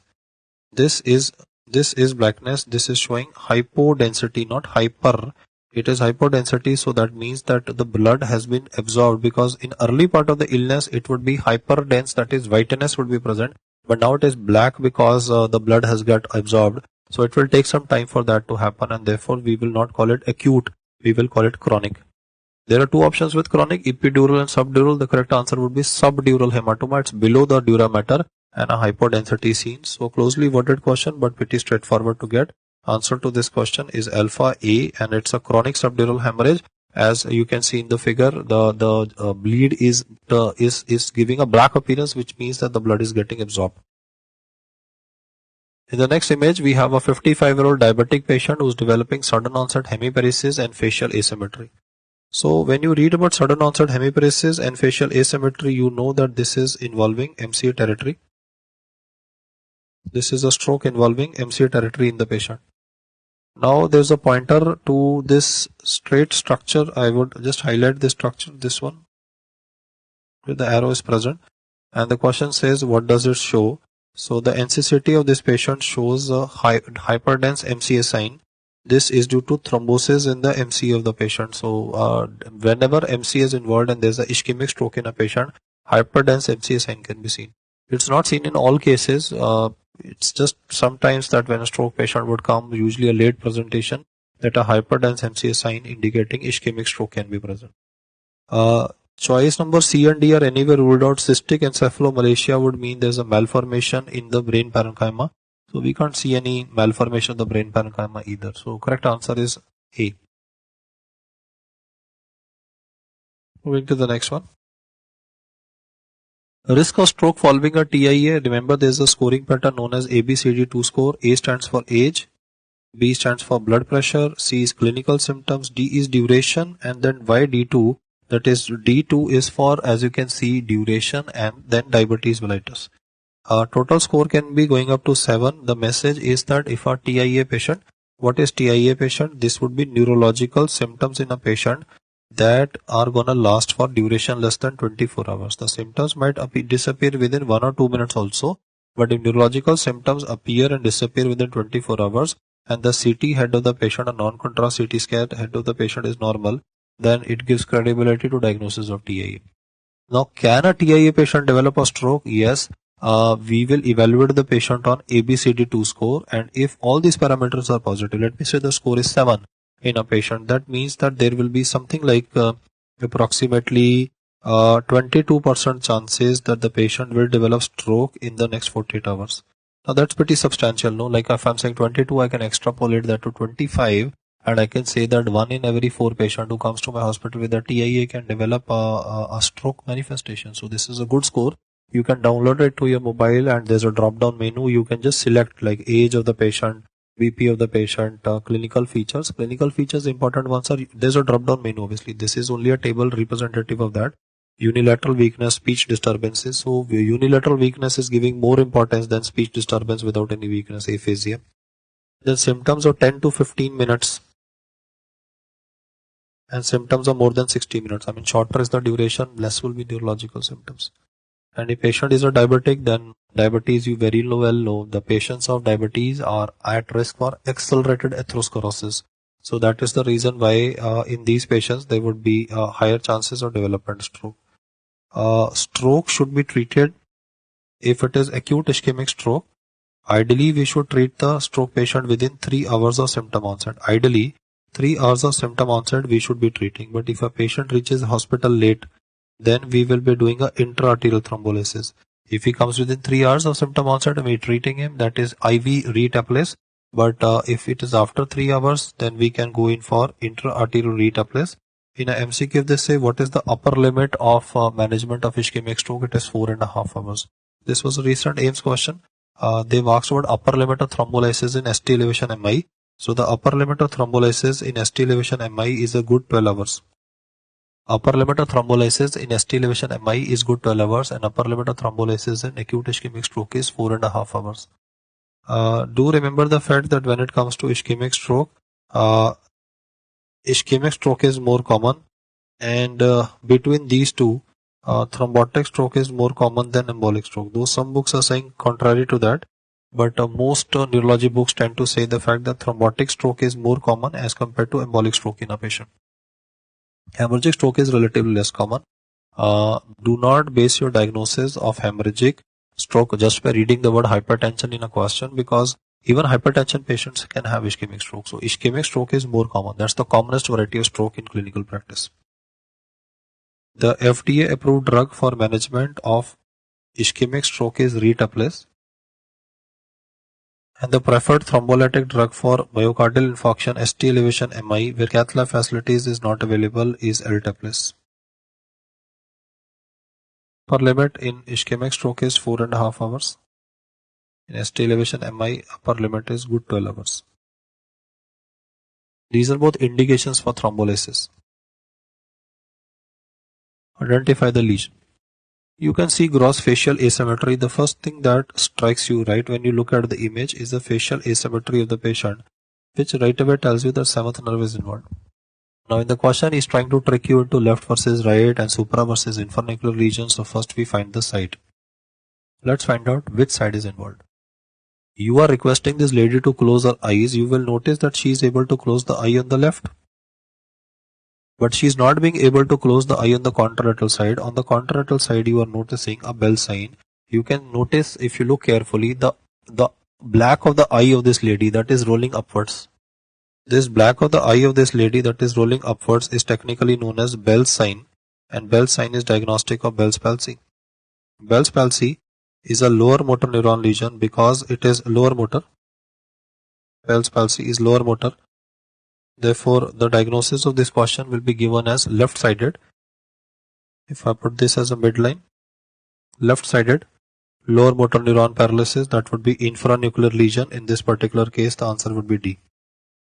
In this lady, this is the normal side. Why this is normal is because she can close her eye, and because it is normal, you can also notice the face deviation to that side.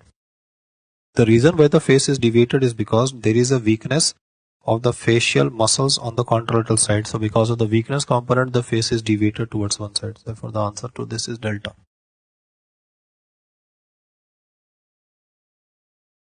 A 7-year-old girl is easily distracted in class and exhibits poor scholastic performance. Well, the question is a repeat, and I think you can even answer it even without looking at the EEG. The pattern seen here is a 3 per second spike and slow wave pattern. We're calling it a spike and slow wave because if you look at the background pattern, the background pattern looks pretty decent. It could be usually a beta rhythm in the patient, the background rhythm. So I can say in a background of beta rhythm, suddenly there is a slowing. So this is as a child, beta tells me that the child is sitting in the class with eyes open, and in the background of beta rhythm there is suddenly a slowing. There are spikes, and the history is also for a child. So if I read about a child, then I talk about poor performance, then I saw slowing in the EEG, I notice spikes in the EEG. So they all point towards diagnosis of absent seizure in the patient.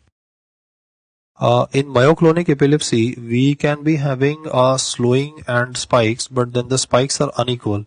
You see, in juvenile myoclonic epilepsy, you will always notice that there would be a 4 to 6 hertz pattern, but all the spikes will be of variable amplitude. It is 4 to 6 Hz polyspike pattern that is seen in myoclonic seizure. But in myoclonic seizure, the spikes are not of the equal size; they are of unequal size. Whereas in this image, they're pretty decent same size. So that's why the answer is absence seizure. Answer to this question is beta. Bombay. Absence seizure. Burst suppression pattern, I just thought I'll include this image. Hypothermia is why this has been mainly asked. One of the leading causes for burst suppression pattern is hypothermia. Why we call it burst suppression pattern? Because you can see some normal activity, then it just looks like a flat line in between or hardly any activity. Again, then spikes present. So the combination of this bursts of activity, you see mixture of sharp and slow waves, and then you are having very low voltage discharge. You can see very low voltage discharge, hardly any discharge being seen. So these are findings that are diagnostic or suggestive of the fact that patient is having a burst suppression pattern of hypothermia. Okay, if you look at image number 43, you can see the fact that the doctor is providing stimulation on the shin of the patient, and what is happening in this patient is that there is a very characteristic dorsiflexion of the great toe happening. Now, since in the patient there is a dorsiflexion of the great toe, this tells you the fact that the corticospinal pathway is involved in this patient. Corticospinal pathway is involved in the patient, and this is a variant of Babinski sign basically. And because the doctor is stimulating the patient on the shin, the correct diagnosis for this particular case would be given as beta, that is Oppenheim sign. In Chaddock's sign, the stimulation is done on the lateral malleolus of the patient.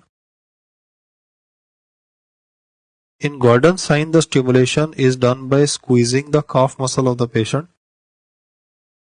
In Oppenheim sign, which is the answer, the stimulation is done by providing tactile stimulus on the shin of the patient. Babkin sign, this is a term, not Babinski, Babkin. This is a alternative term for a primitive reflex that is known as palmomental sign. Palmomental reflex in babies is like if you touch on the palms of a baby, he would try to, babies keep their hands tightly clenched, right? I'm not talking about a grasp reflex. Pressure on the palm of the child that could result in opening of the mouth of the child is known as Babkin sign. So the correct answer to this particular question, the answer is B, that is Oppenheim sign. Very characteristic again. You can notice this is butterfly distribution, and you are having acneiform lesions present. This would be angiofibroma. Angiofibroma is adenoma sebaceum. So this image shows one adenoma sebaceum. Pretty nasty one, I would say. Angiofibromas. And then you can see these tumors at the nail base. These are known as subungual fibromas.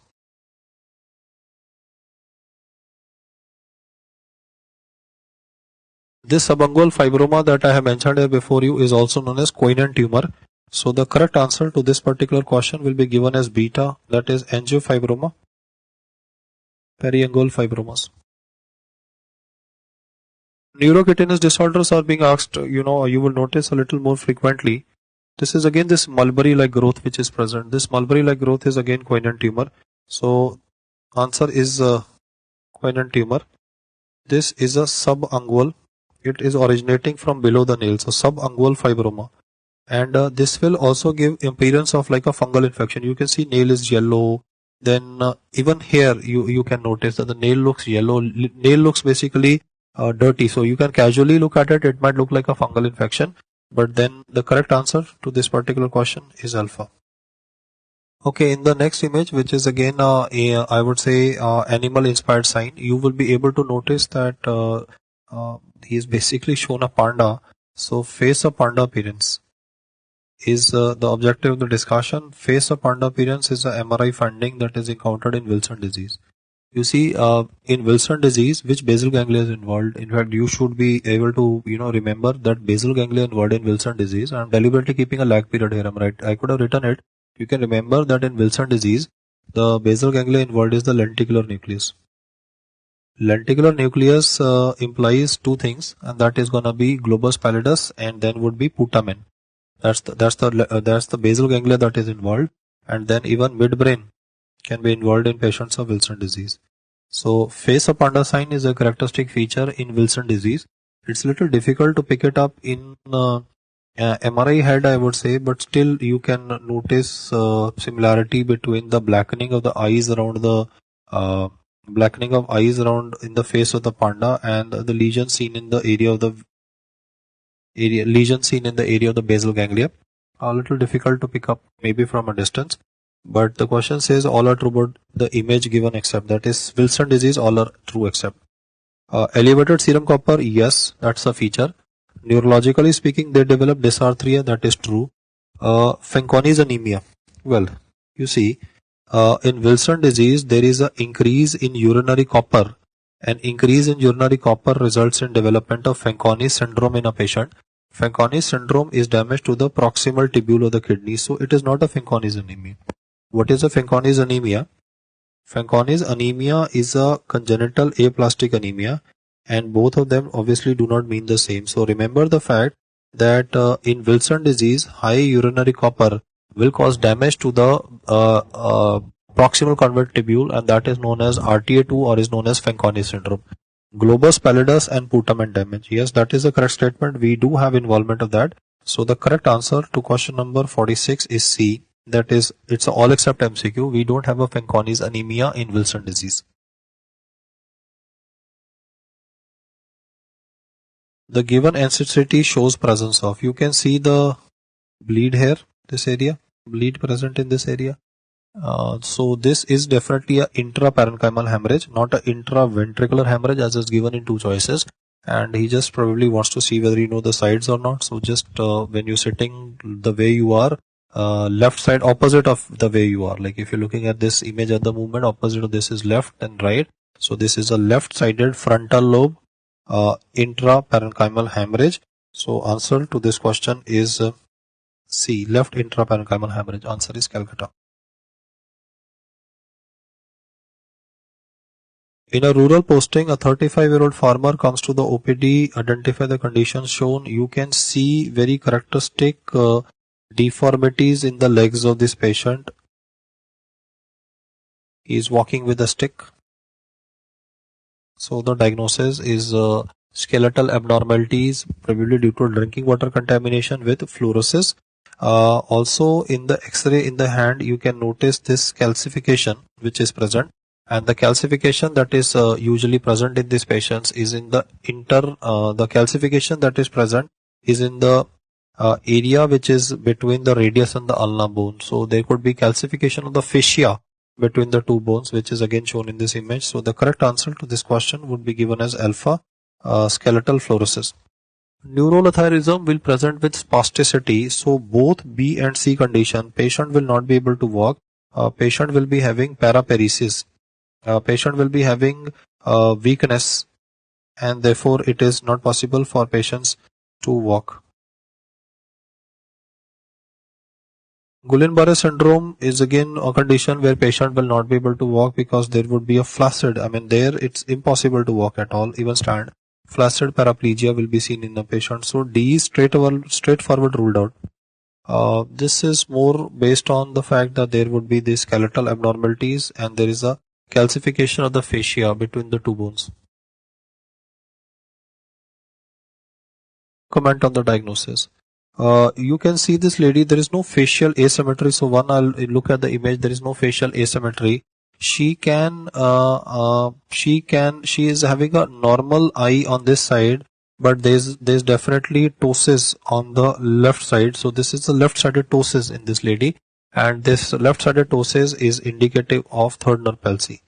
Remember the fact that in seventh nerve palsy, patient cannot close the eyes on the affected side and there would be up-rolling of the eyeball. So why this is not a seventh nerve palsy? Because I can't see a Bell sign in this patient. Bell sign is up-rolling of the eyeball when on forcible closure. There's no Bell sign here. So the diagnosis is third nerve palsy.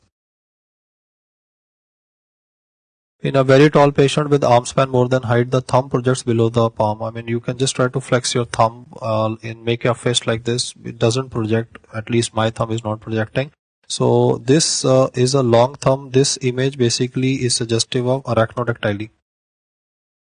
And arachnodactyly is a feature that is encountered in patients of Marfan syndrome. So the sign is known as, the question is sign is known as. So the answer to this MCQ would be called as Steenberg sign. Steenberg sign is when the thumb projects beyond the thumb of the patient. This is a feature that is characteristically seen in Marfan syndrome. Arachnodactyly have written to highlight that the patients have long spider-like fingers. Now spiders don't have fingers. It highlights long fingers in the patient. That's why the thumb is long and it can project. So sign seen is not arachnodactyly. Sign seen is known as Steenberg sign. Thumb projecting below the closed fist of the patient. Arachnodactyly is just to tell you that they have long fingers and there is flexibility in the joints. Which of the following is not a component of prognostic index of Naser in the patient whose naked eye examination is shown below? So one, you should be aware of this Naser's index, and in the eye of the patient, well, I can say this ring which is seen is not arcus senilis. Why it's not arcus senilis? Because in arcus senilis it would be brownish to gray, but this has a greenish tinge that I can see.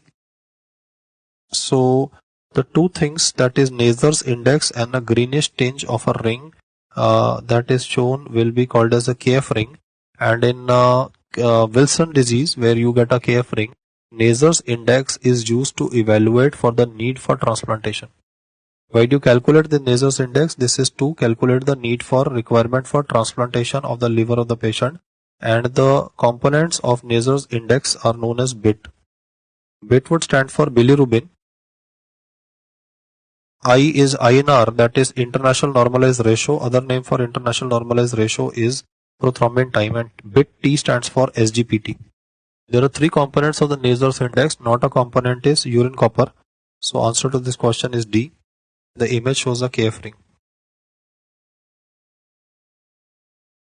A 35-year-old male experiences bilaterally asymmetrical ptosis and diplopia on watching TV and working on a laptop. This history is very, very characteristic, that there is a ptosis, but it is bilaterally symmetrical, right?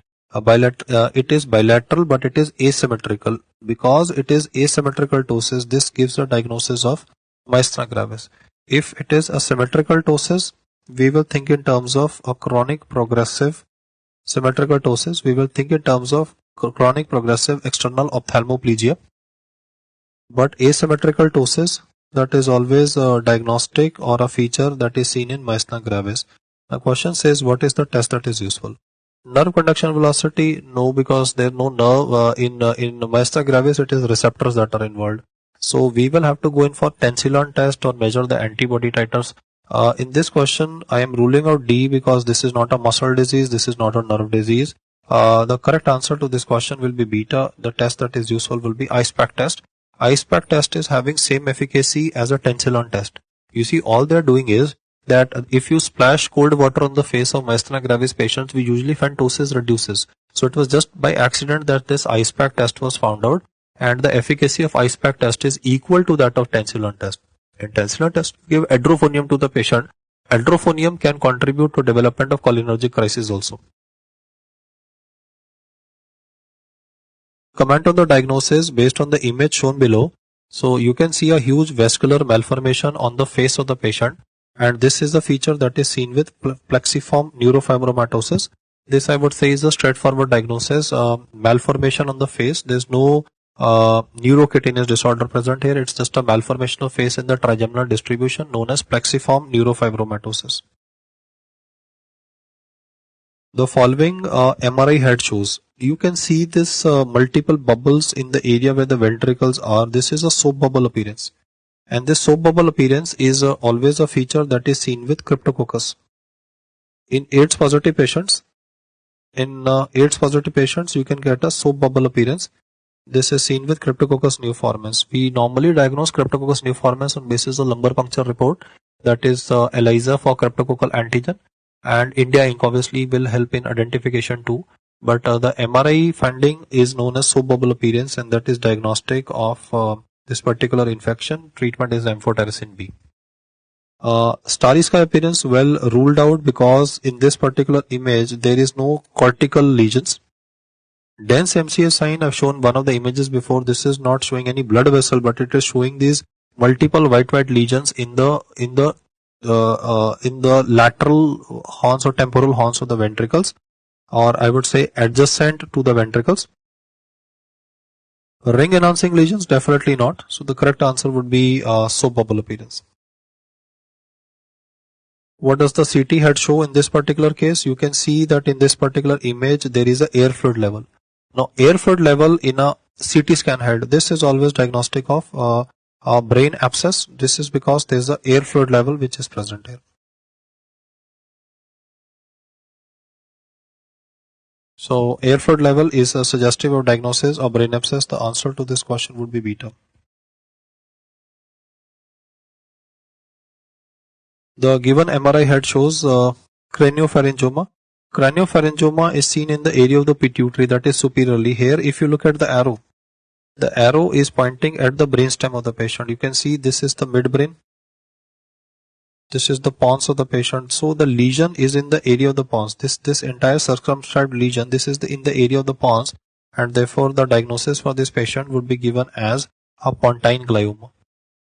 Cerebellar astrocytoma ruled out because this is cerebellum, C cerebellum. This is normal in the patient. Pineal gland is superiorly located, again ruled out. Craniopharyngioma superiorly located, and both A and D are also ruled out because of the fact that A and D will be having intracranial calcification that will appear white, whereas here you are seeing a hypodensity because the tumor is causing damage to the blood-brain barrier also. So there could be some vasogenic edema component. Cerebellar astrocytoma ruled out basically because of the location aspect. All are true about the brain tumor associated with the below mentioned histopathological findings, except you can see that there is a very well circumscribed calcified lesion and very well circumscribed calcified lesion which is even causing erosion of the calvarium. The diagnosis of this patient is on CT scan is that it is a meningioma. Now even if you don't know how to see psammoma bodies which are eosinophilic inclusions in the neuronals related to neurons, the point is meningioma we know we have psammoma bodies. In fact, psammoma bodies are seen in PSM, that is it is seen in pseudomyxoma peritonei, it is seen in serous cystadenoma, and then it is seen in meningioma. Answer is choice number beta because NF1 is associated with optic glioma. Okay guys, as you can see in the image next, this image shows presence of circle of Willis, and where the arrow is that is the area where you would be having is presence of internal carotid artery, which is one of the biggest blood vessels. I'll just trace the blood vessels before you. This that is present is the vertebral arteries. This is VX vertebral artery. The vertebral artery is uniting to form what is known as the basilar artery. Then it is bifurcating into two, that is the posterior cerebral arteries. So this would be the PCA, posterior cerebral arteries. Then in the image you can also see this is internal carotid artery, and it is giving rise to MCA. This is middle cerebral artery. The anterior offshoot, this one is anterior cerebral artery, ACA. So you can easily see the ACA, MCA, and this one, as I said, is the posterior cerebral arteries. In the exam, they very smartly neither made you select ACA, MCA or PCA. They made you select one of the thickest blood vessels. This one that is marked here, this blood vessel, or this area that I'm shading now, this is the internal carotid artery of the patient. This is ICA, internal carotid artery. I'm making it more white than what it is. Contralateral side also, internal carotid artery. So the answer is C, that is internal carotid artery. The CSF electrophoresis of a patient shows oligoclonal bands. The key word is oligoclonal bands in CSF electrophoresis. There is only one medical condition where you do a CSF electrophoresis, and that is going to be multiple sclerosis. So answer to this question will be C. Okay guys, this session we shall be talking about image-based questions that are related to pulmonology or respiratory system. In fact, I've deliberately just kept these two very surprising looking images. Well, these black huge dilatations, I would say, these are huge bullas which can be seen on a CT chest in a patient of emphysema. You can notice the fact that almost whole of the lung has been damaged by extensive smoking, and only a limited part of the lung that's normal in this case. For emphysema, the best test for diagnosis is not spirometry, it is a high resolution CT scan that can confirm the diagnosis of emphysema. The structural damage would be blebs or bulla that can be seen, And the best treatment for emphysema is single lung transplantation or bilateral lung transplantation as the requirement may be. In the second image that is shown to you, there is a representation, a very peculiar one. This would be called as a honeycomb lung, and honeycomb lung would be a feature that is a rather a non-specific term, but this would be seen with patients of interstitial lung disease. You can notice the reticular opacities that are present diffusely in bilateral lung parenchyma. Posteriorly shown is the vertebra. This is the heart here, hilar vessels, and then you can see a very characteristic reticular opacities in both the lungs. The chest X-ray given below shows presence of. If you look at this X-ray one, you can notice the CP angle, costophrenic angle on one side, but on the contralateral side the CP angle blunting is present. So that tells me definitely that there is evidence of fluid.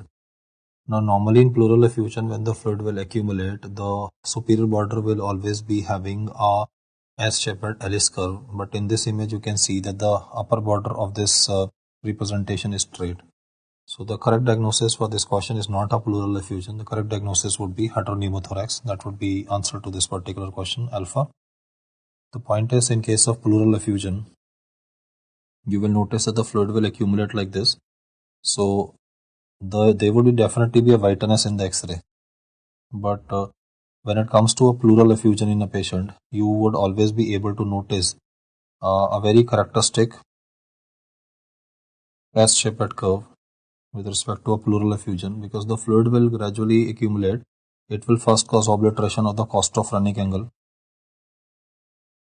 Then it will cause obliteration of the cardiophrenic angle. So costophrenic angle and the cardiophrenic angles will be obliterated sequentially. But then you will notice this S-shaped concavity and then a slight convexity with pleural effusion. Whereas in this image you can see that there is a straight border. What this image is showing is that in the X-ray of the patient, there is definitely a whiteness, but the upper border is straight. This is at the interface of the fluid in the air. So superior to this is air of pneumothorax, and below this is the fluid that is present. It would be hemopneumothorax or heteropneumothorax in a patient. So because there is a straight upper border, that is why the answer should be given as heteropneumothorax in this case. Lung abscess will show a air fluid level. Lung abscess will always show a pus at the bottom and air fluid level on the top, so unlikely to be a lung abscess, easily ruled out.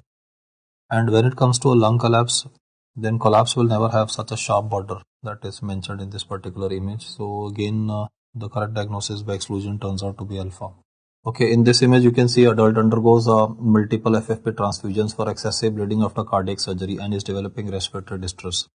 So if you read the question carefully, multiple FFP transfusions and then a development of respiratory distress, this indicates development of ARDS in a patient, because multiple transfusions can contribute to cytokine release, and these cytokines will be causing damage to the lung microvasculature, causing ARDS or transfusion related acute lung injury.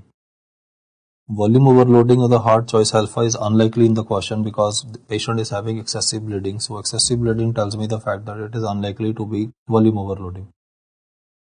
Mendelssohn syndrome is aspiration of stomach acid. There is no such history given.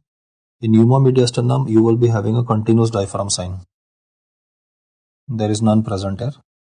So in the absence of even, I would say, clear logic, this cannot be given as anything except delta, that is TRALI, transfusion related acute lung injury, which is occurring in the patient, and this is a non-cardiogenic pulmonary edema that is developing in the patient. The given CT scan shows presence of, you can see multiple white spots all over like the seeds of millets. So very clear, straightforward diagnosis. This would be answered as miliary tuberculosis. Endobronchial tuberculosis. Endobronchial tuberculosis will mostly cause a tree in a bud appearance.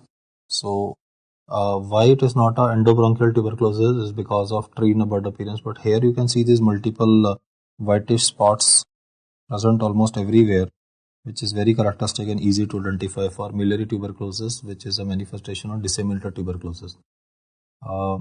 Finger in glove sign is a feature of bronchocele, well, not demonstrated here.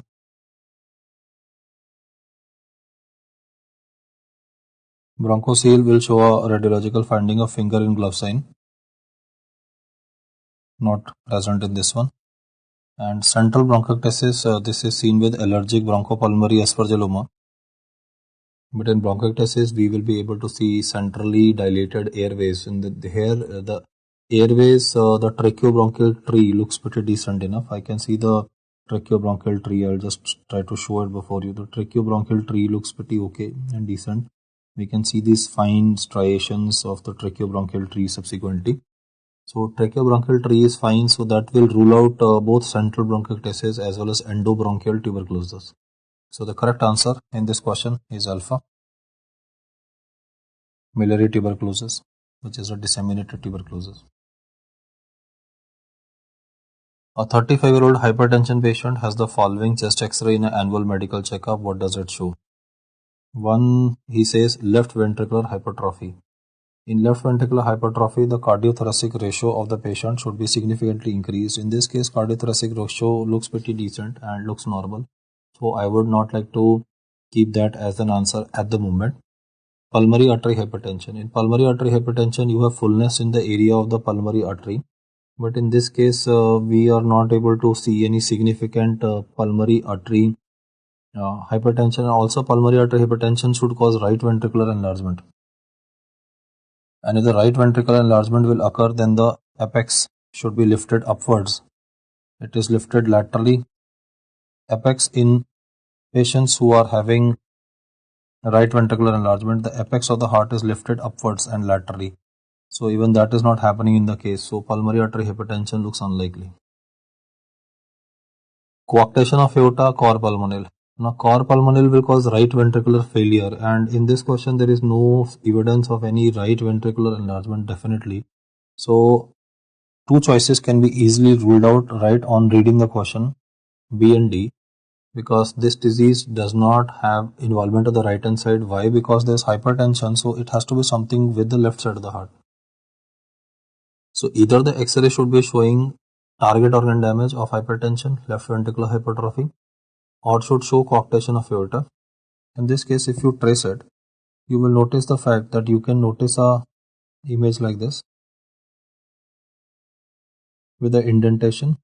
That's a 3 sign, and this 3 sign is seen in patients of coarctation of aorta. What happens in coarctation of aorta is that the preductal part becomes relatively dilated.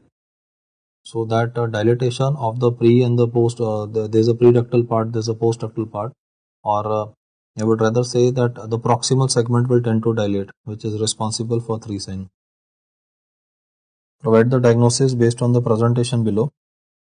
You can notice in this patient a air fluid level. You can notice that the air is superior and inferiorly there is pus located. There is a air fluid level distinct present in the patient, and because of the presence of the air fluid level in this particular patient, the correct diagnosis for this patient will be kept as lung abscess. So the answer to this question is alpha. Emphysema will result in flattening of the diaphragm. Collapse of the lung would result in a opacity which is going to be well defined, and bronchiectasis will be having a tram track appearance. So remaining options are anyway very far-fetched and unlikely. This is a clear-cut lung abscess. Most common cause for lung abscess is anaerobic organisms.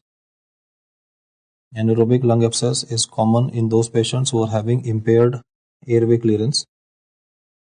So ICU admitted patients who are under neuromuscular paralysis and sedation, they will be having impaired airway clearance. Anaerobic lung abscess would also be encountered in patients who are having impaired airway defense due to alcoholics who are abusing alcohol. The binge drinking can contribute to impaired consciousness, and therefore they can have anaerobic lung abscess. Two important causes of lung abscess can be staph aureus and anaerobic lung abscess. If a question mentions impaired airway defenses, then it is anaerobic lung abscess. The drug of choice for anaerobic lung abscess is clindamycin. This would also help you solve a recent AIIMS question that had mentioned that an alcoholic was sleeping for 2 days after consuming alcohol on Holi festival, and when he woke up he was having fever with bronchoria. So since there is pus in the sputum, we obviously think about a reservoir, and they had given an image like this which was showing a air fluid level, and the question did not say what is the diagnosis, they said what is the treatment. So because he is alcoholic, he was sleeping for 2 days after taking alcohol, and he was having impaired airway defenses because of alcoholic intoxication. He might have swallowed his own saliva containing anaerobes, causing an anaerobic lung abscess. A 6-month-old child is on vancomycin for pneumonia or for 2 days, and he develops worsening of respiratory distress and SpO2 falls to 80%. The chest X-ray is performed, and what does the image show? Well, if you look at this image, you can see this very clear, distinct air present in the chest cavity. This is minus any vascular markings in this particular part of the X-ray. There are absent vascular markings, and then you can see normal lung border. There are increased infiltrates here, which tells us that there could be a pneumonia process going on. Even the trachea looks shifted. Apex of the heart also looks shifted. So because of the fact that there is a mediastinal shift in the patient, there is air in the chest cavity, there are no lung markings in the question. So therefore the diagnosis of this patient would be given as pneumothorax. The correct answer to this particular question would be given as C. Lung abscess will have a air fluid level. Empyema is ruled out because it will have CP angle obliteration. Segmental collapse should have a well-defined opacity, but there is no whitish opacity here, rather it's jet black markings that are seen. And there, it looks as if there could be some evidence of even subcutaneous emphysema in the patient. You can see all this gas in the chest wall and anterior abdominal wall. So there could be a subcutaneous emphysema present in the patient, which would result in a Hammond sign as well.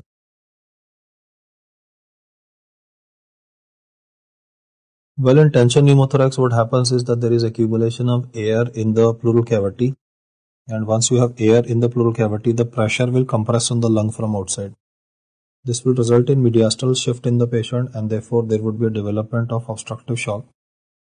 You can see in the image that because of the pressure, there is a kinking of the great veins in the chest of the patient, and because of the kinking of the superior vena cava and the inferior vena cava of the patient, the venous return to the right side of the heart of the patient will become lesser. That will result in tension pneumothorax. For management of these patients, you will have to put a lumbar puncture needle in the second intercostal space. This will help in decompression of the chest because it will allow the air to escape. So as a result of it, at least you will be creating an exit mechanism for air, and the pressure in the chest would become relatively lesser. So the obstructive pneumothorax, obstructive shock component will reduce. This is another image of tension pneumothorax. I have just kept this image to highlight a distinct lung border. There are no vascular markings here,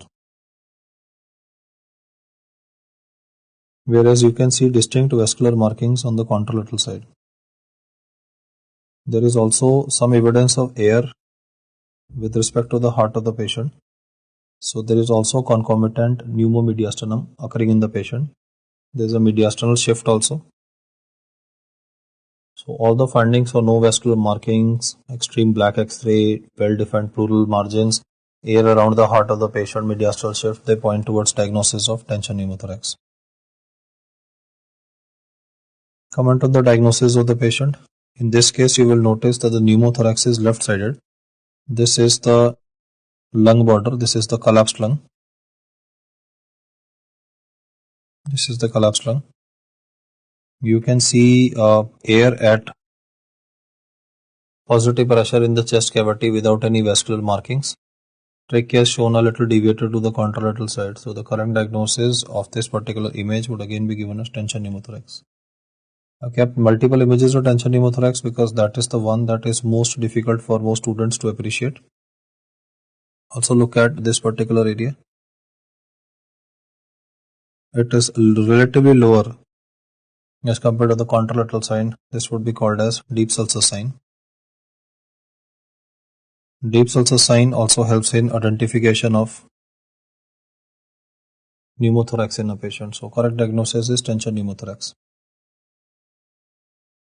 In this particular case, in the image, you can notice this well circumscribed opacity with respect to the left heart border. So this would be called as left lobe pneumonia. This would be left side, that is lingular pneumonia, lingular lobe pneumonia. Very characteristic feature. Where the cardiac borders are obliterated, you can notice even in this condition there is a Selhorst sign present because of the fact that there is a well-defined opacity in the lingular lobe which abuts the left border of the heart. The image shows pneumonia. CP angles in the patient are fine, so pleural effusion is ruled out, and for pneumothorax there is no such area where there is absent vascular markings. Vascular markings are well defined, so that is why the diagnosis of this particular case will be called as lingular lobe pneumonia. Okay, coming to this particular image, comment on the diagnosis. You can notice that there is a very well circumscribed whitish opacity present in one side of the lung of this patient. This is where the whitish opacity is present and it's having a distinct curved border like this. So the findings go in favor of diagnosis of pleural effusion. The CP angles are all obliterated, cardiophrenic angles are obliterated, and it's having that typical Ellis curve present. So the diagnosis of this patient would be kept as, or the diagnosis would be given as pleural effusion. This would be a massive pleural effusion, and the side on which the pleural effusion is present in this case would be right-sided. The answer to this question is massive right-sided pleural effusion. Yeah, I've just shown another image here so that you can identify this curvature.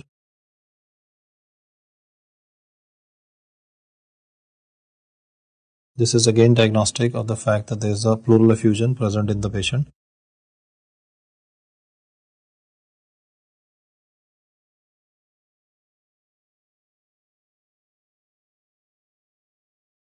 You can also notice in this case slight tracheal deviation to the contralateral side. That is due to the massive pleural effusion present. This is a N95 mask that you should be aware of. It's available everywhere nowadays and people are purchasing it to prevent themselves from the epidemic of swine flu and bird flu. We have a N95 and a N99 mask available. N99 would filter out 99% of the particles, 95% of the particles. It is used in management of prevention of infection by a healthcare worker in a swine flu or a bird flu epidemic. The best way to protect yourself from swine flu, bird flu, however, is vaccine followed by oseltamivir prophylaxis. In this case, there are two images, A and B.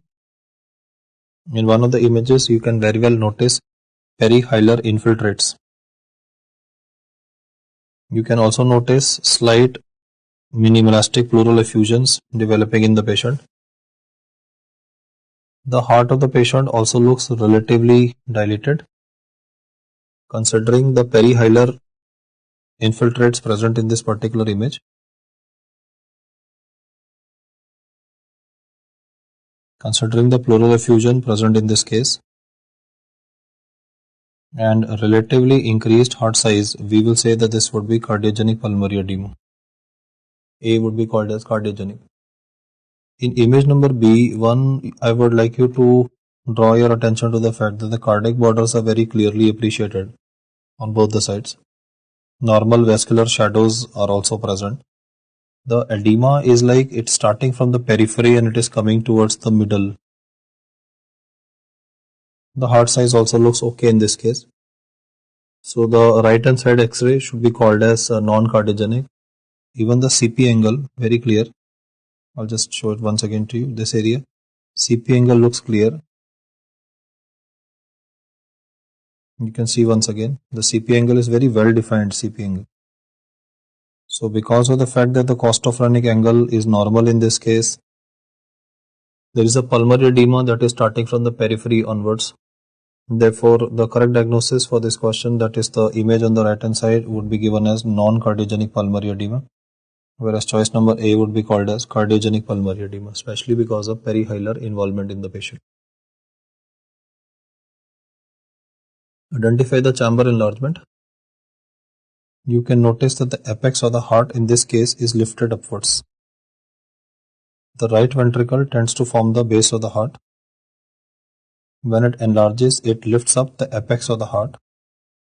This image shows the right ventricular enlargement. It shows a classical boot-shaped heart. This boot-shaped heart with the right ventricular enlargement is a characteristic feature that is encountered in tetralogy of Fallot, which happens to be the most common cyanotic heart disease in children.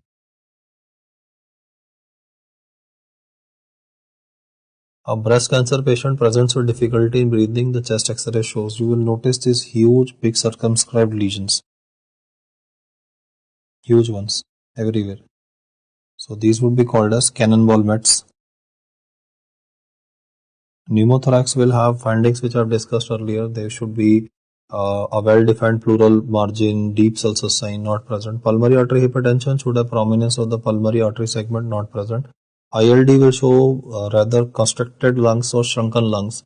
ILD will also have reticular opacity, not present here. So very characteristic cannonball mets with breast cancer. Which of the following is shown in the image below? You will notice the fact that in this image you can see this triangular opacity. This triangular opacity that I mentioned before you is seen in pulmonary embolism, is seen and encountered in patients of pulmonary embolism, and this is known as Hampton hump. So the diagnosis of this question would be choice number C as an answer. Choice A of the MCQ, Westermarck sign will be exhibiting focal oligemia, less blood supply to lungs, but not a definite opacity. Palla sign is dilatation of the right descending pulmonary artery, because the right descending pulmonary artery of the patient is not visible here, dilated, so we are ruling out Palla sign. Round pneumonia will have a circumscribed round patch that is seen. Round pneumonia is seen with the streptococcus. It is common in children, and it will show a circumscribed lesion that might give you an impression of a tumor. So because of the fact that there is a triangular opacity present here, though clinical history is not given, the diagnosis would be given as Hampton hump, and Hampton hump is characterized by a pulmonary infarction, hemorrhage in the pulmonary infarcted area, which will cause this opacity with base towards the pleural surface and apex at where the thrombus would be in pulmonary thromboembolism. In this case, I would like you to notice a very characteristic concavity in the downswing of the inspiratory part of the flow volume curve. The image here shows a flow volume curve, and in the inspiratory part there is a narrowing. So that is in favor of diagnosis of bronchial asthma. The answer would be obstructive airway disease. If this is normal flow volume curve, this is residual volume, and this is total lung capacity. In patients who are having interstitial lung disease, residual volume and total lung capacity become lesser. So there is a rightward shift of the curve, and the curve has a very characteristic pointed appearance, which is known as a beanie cap appearance.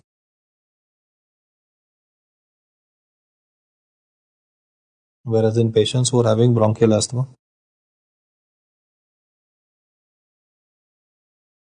you will notice the fact that in the tracing, the expiratory part will be having a concavity like this. So the correct diagnosis for this question would be given as obstructive airway disease. Answer is alpha. What does the structure X showed what is the structure X in the CT scan referred as? This is the representation of the vertebra. This is the descending aorta. This would be the ascending aorta.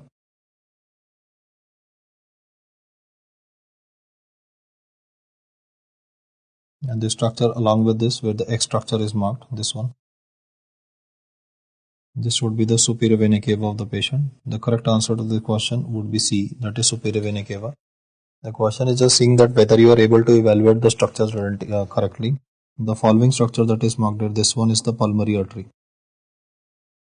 This is the pulmonary artery trunk. You can identify the structures once again. The two structures are representing the aorta, the ascending and the descending aorta. Then is the pulmonary artery trunk, and lateral to that is the superior vena cava of the patient.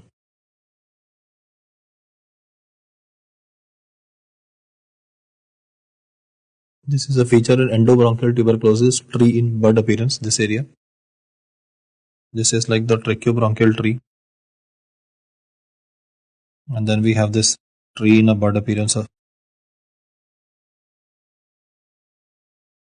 So tree in a bud appearance is a characteristic feature that is seen with endobronchial tuberculosis.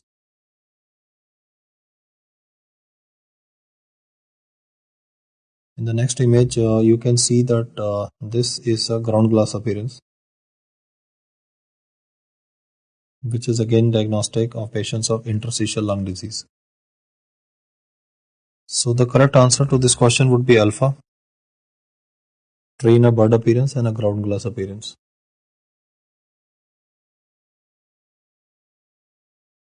So this image here shows grossly dilated airways. This is diagnostic of bronchiectasis, very characteristic.